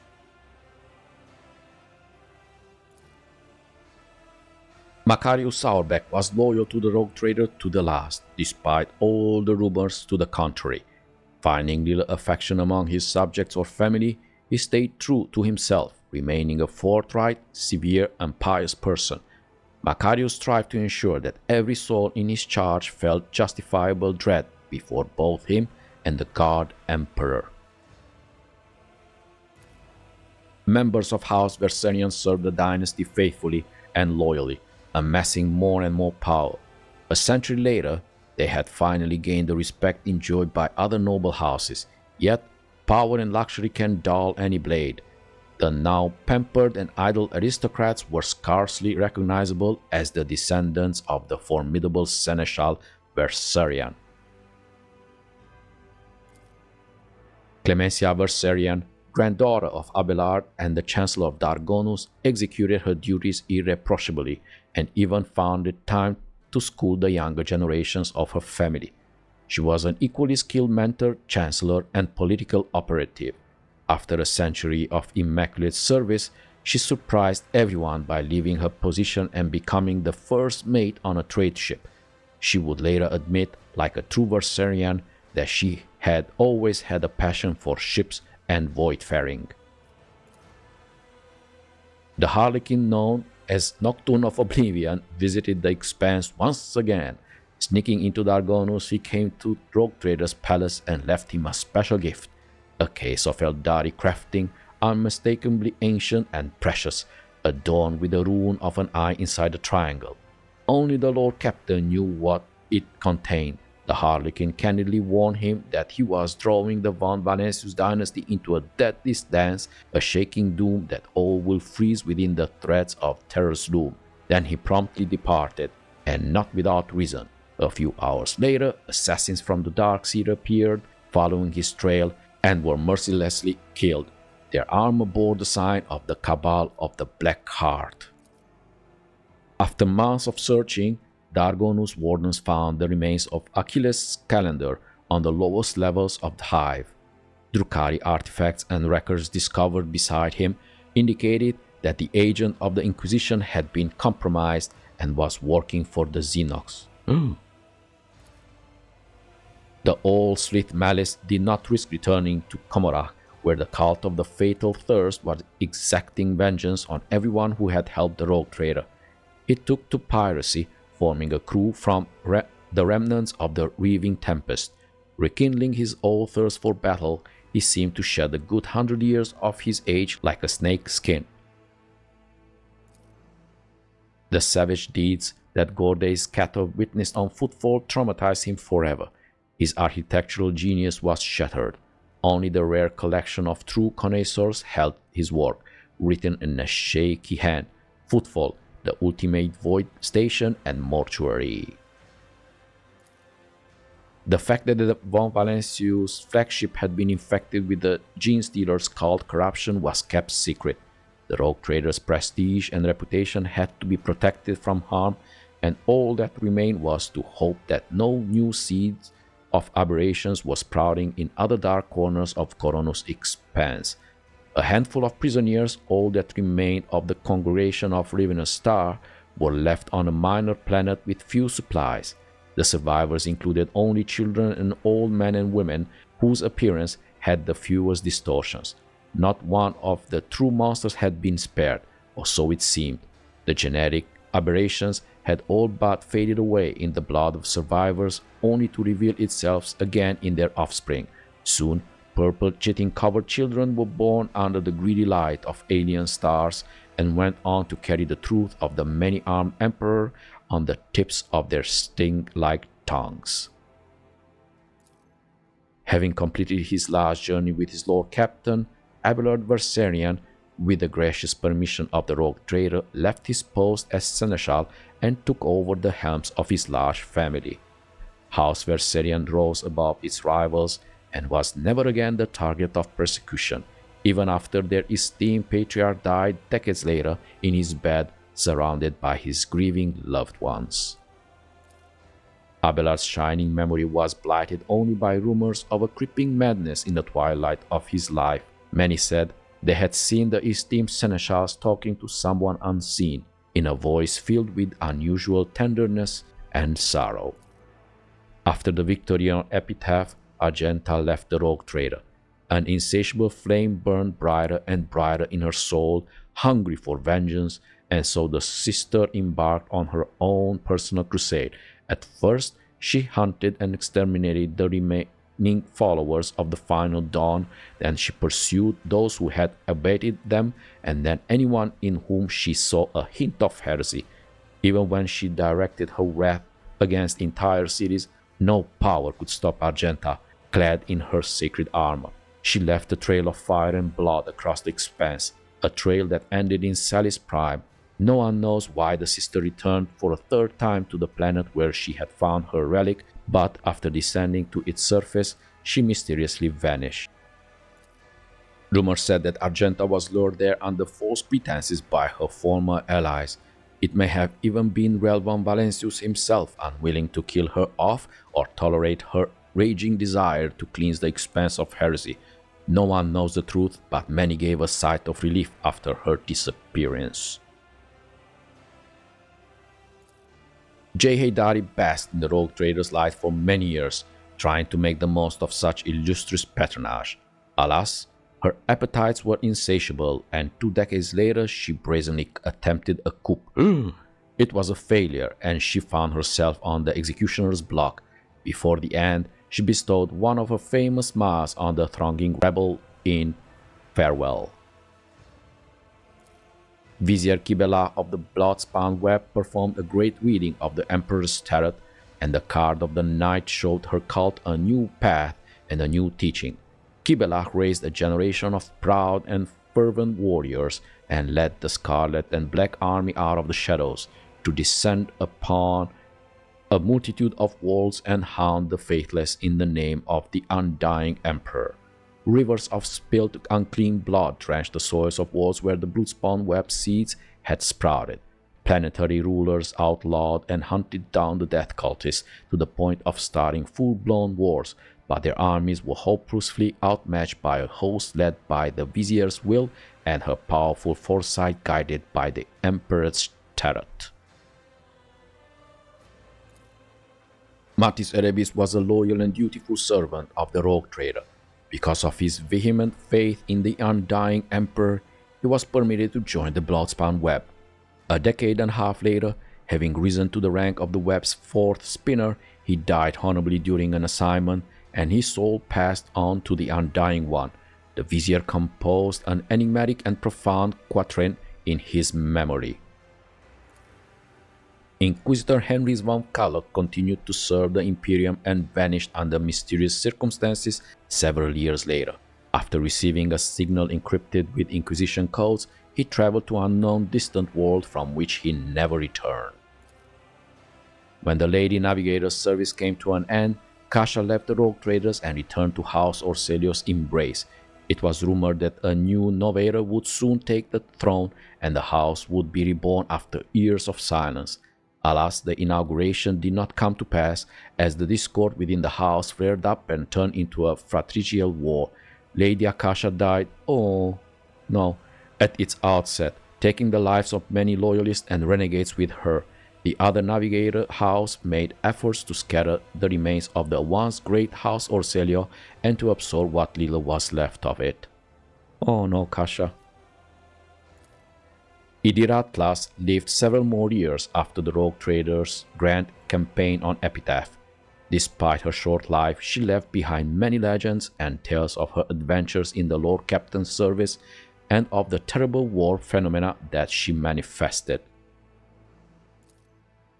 Shortly before her death, Idira vanished from her post. Jay disappeared with her. When Jay returned many cycles later, she declared that Idira's last days had been full of joy and adventure, and that her greatest pleasure had been watching the Void Whales play. Tortured by the mysteries of his origins, betrayal, and the legacy of Archmagos Amarnath, Pascal could not find peace. After several years, he was found dead in his ship's tech chapel, strangled by his own mechadendrites. Whether scrap code was deliberately planted in his mind, or he simply went mad, no one knows. Abel did not long outlive his tech comrade. He withered away in his cell, passing seemingly without cause, simply willing his vital functions to cease.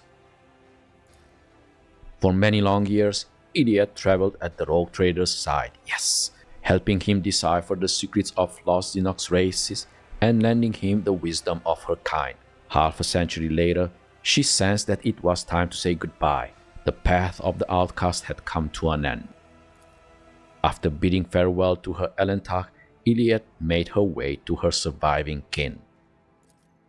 Yrliet followed a new path, the path of the warrior. She only hoped she would never be forced to raise her weapon against the mortals who had become her true brothers and sisters in arms. After burying his brothers, Ulfar felt the weight of exhaustion and loss on his shoulders. His loyalty to the Old Father was strong, but his heart has suffered much over his decades of battles. Unable to break his vows, he continued to sing the saga of his pack alone, the last of the baleful howl. Hundreds of legends on myriad worlds are told of the lone wolf. Covering his armor with a grey cloak, he would appear and vanish again, leaving only the corpses of the unrighteous behind. Stories were crafted about the mysterious Avenger, and hundreds of young heroes, wolflings, began to follow him. Ulfar did not call on them. He did not remember their names and did not mourn them. He longed only for an honorable death, but could not find it. He always survived. Thornbald Ironhide led the Stormbiters for decades more, exterminating evil in the Expanse and adding glorious verses to the saga of his pack. When he fell, his successor Halbrand decided it was time for the wolves to return home, and so he led the pack into the maw. Whether they were successful in returning to Fenris is unknown. Such was the echo of the deeds of the rogue trader of House von Valencius, deeds that transformed the Koronus Expanse and prepared it for events even darker and more violent. But those are the events of a different story. This one has come to an end.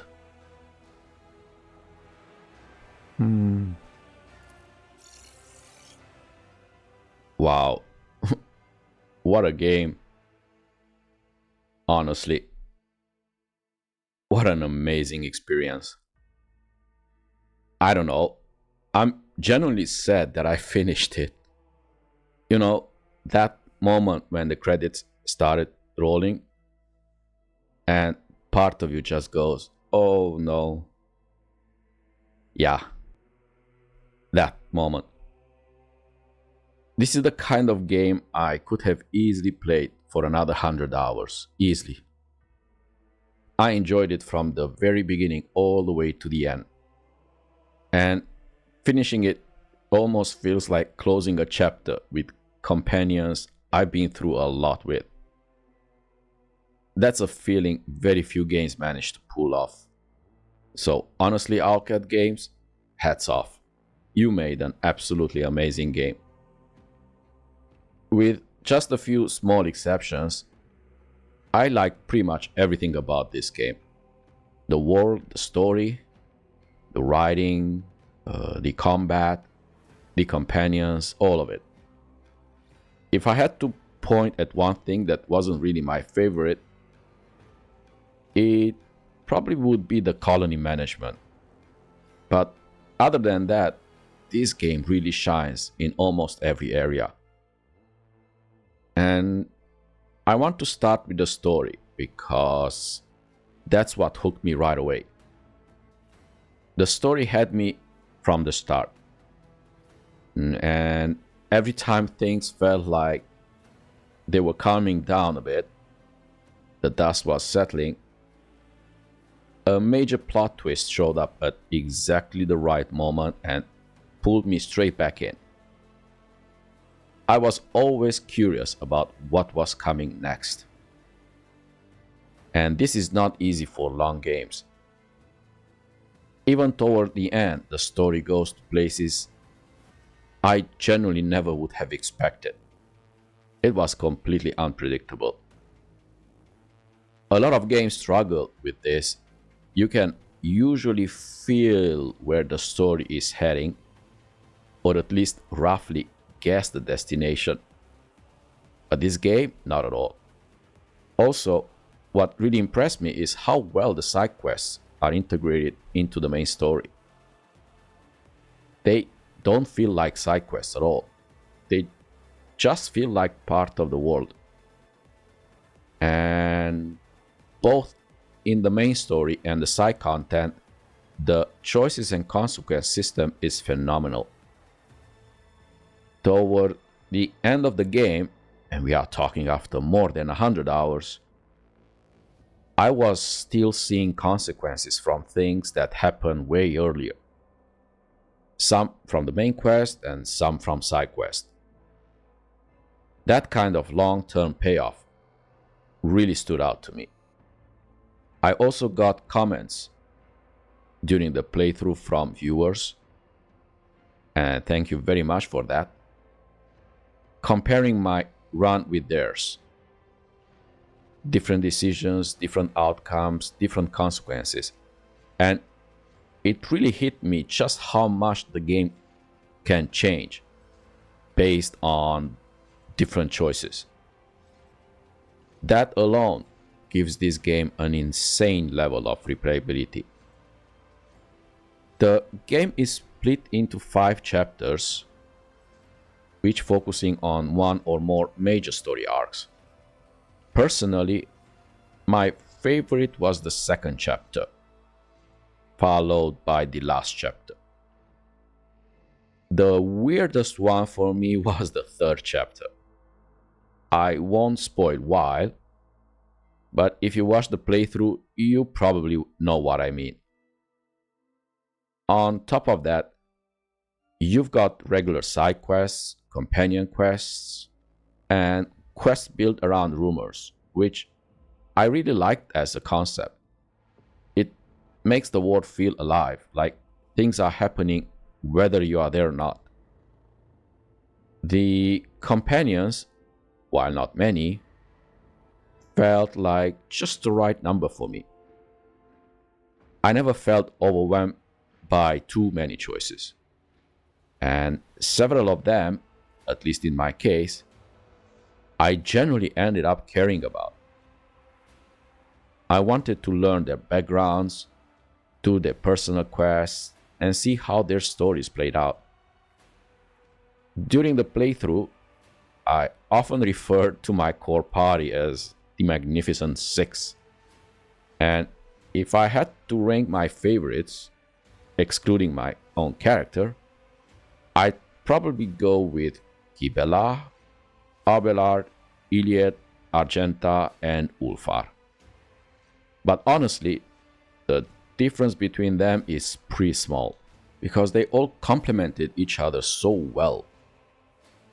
Kibellah was my insane sword fighter. Abelard was the frontline melee damage dealer. Especially towards the end, he was just brutal.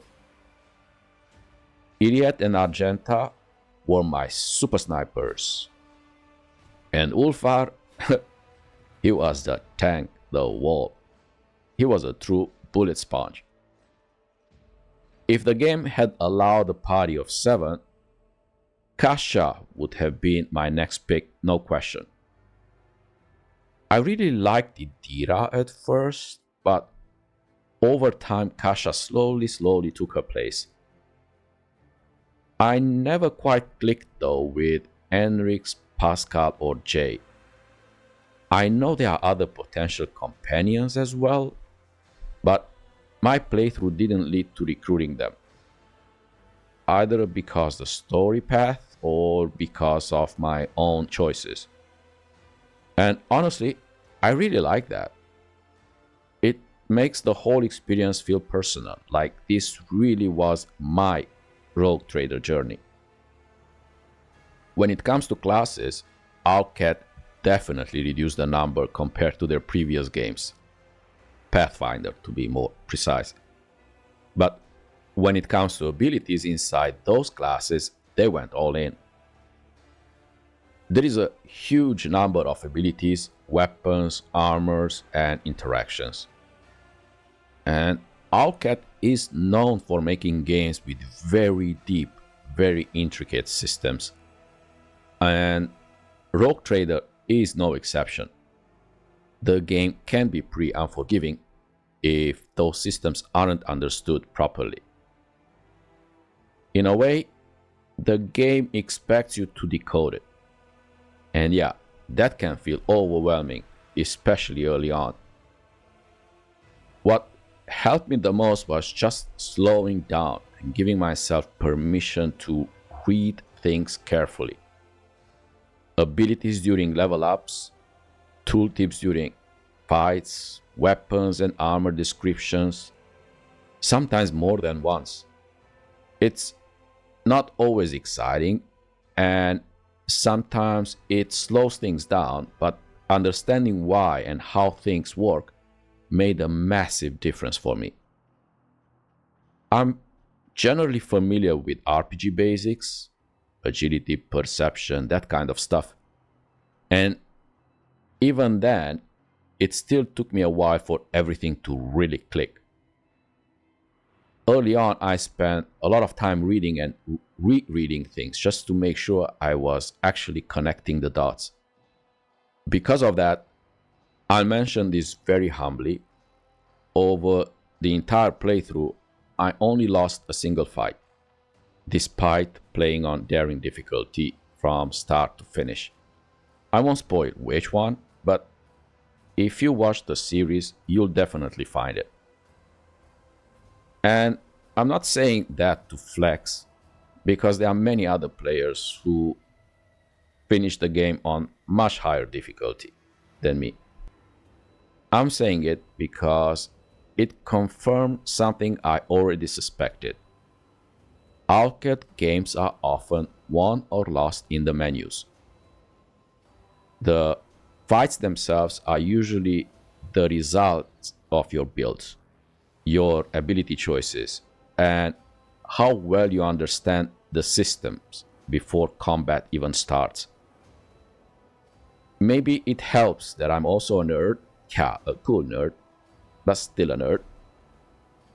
For me, trying to understand how everything fits together is generally part of the fun. And even with all that, I was still making mistakes. Yeah, all the way to the end of the game. There are just so many mechanics involved, and sometimes a single word in an ability description can completely change how something behaves. Missing, misreading, or simply forgetting one detail, it's very easy. And I think that's perfectly human. For me, that was actually part of the fun. These games aren't meant to be solved perfectly or played like machines. They are meant to be played by humans, experimenting, learning, getting things wrong sometimes, slowly understanding more as you go, and also adapting along the way. So, if the game feels hard, don't beat yourself up. You are not wrong. The game is hard. And there is absolutely no shame in starting on an easier difficulty and increasing it gradually as things start to click. Because they will, trust me. And since I'm already talking about abilities and gear, that naturally leads into combat. I really enjoy the space fights, even though I wouldn't say I was actively looking forward to them. Because for me, the main attraction was the regular ground-based combat. As a turn-based tactical fan, this game gave me exactly what I was hoping for. Turn order, movement points, action points, cover, line of sight, flanking, all the core systems I enjoy. And all of them were implemented really well. I do think the line of sight indicators could have been a bit clearer using a thicker line, but that's a small thing, and I got used to it pretty quickly. What I really liked was the momentum system and how it feeds into the overall strategy. You gain momentum when good things happen, which other games do too, but you also gain momentum when bad things happen, through desperate measures. That's a really cool idea, and it adds a lot of tension and drama to fights. One thing I occasionally wished for was the ability to delay a companion's turn to act later, after someone else. But that's just a minor thing that only crossed my mind during a few fights. Visually, the game looks great. It captures the Warhammer 40k universe perfectly. It's grim, but also majestic. The architecture, atmosphere, and overall art direction show a lot of attention to detail. It's not the kind of game that needs to push hardware to its limits, and it shouldn't. Games like this are about depth and atmosphere, and for me, it worked really well. I did notice a few stutters here and there, but nothing that really bothered me. The sound and music are also very well done, nothing flashy, but exactly as much as needed. The voice acting is great, and I especially enjoyed the random companion banter while exploring. Some of those conversations were genuinely hilarious and added a lot of flavor. Since the game isn't fully voiced, I also want to give a major shout out to the Rogue Trader speech mod creator for adding voice dialogue possible where it was missing. I'll leave a link to the mod in the description. I definitely recommend it. The in-game UI, in my opinion, is very well done. It's not bloated.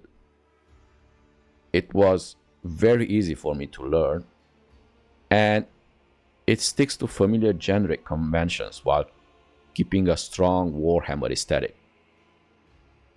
My main criticism here is inventory management, but honestly, I'm still waiting for an RPG that truly nails inventory systems. I'm not even sure what the perfect solution would look like.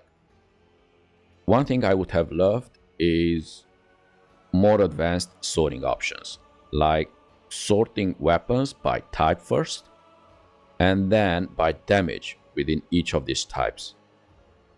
Maybe there is already a mod that does something like that. I wouldn't be surprised. When it comes to gameplay time, yes, it's a long game, but for me, it never felt like it was dragging. Something new was always happening, and the story stayed fresh throughout. My playthrough took around 120 hours, including the main story and plenty of side missions.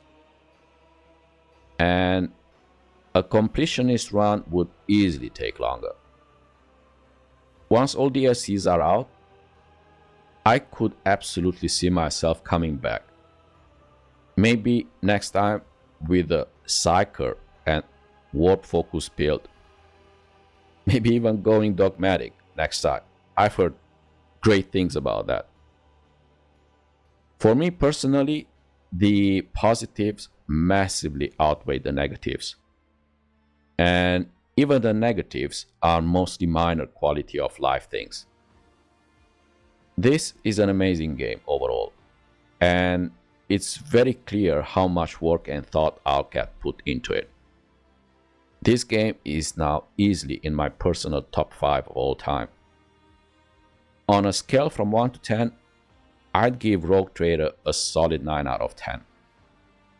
The point I'm taking away is for inventory management, colony management, and the fact that the game is only partially voiced.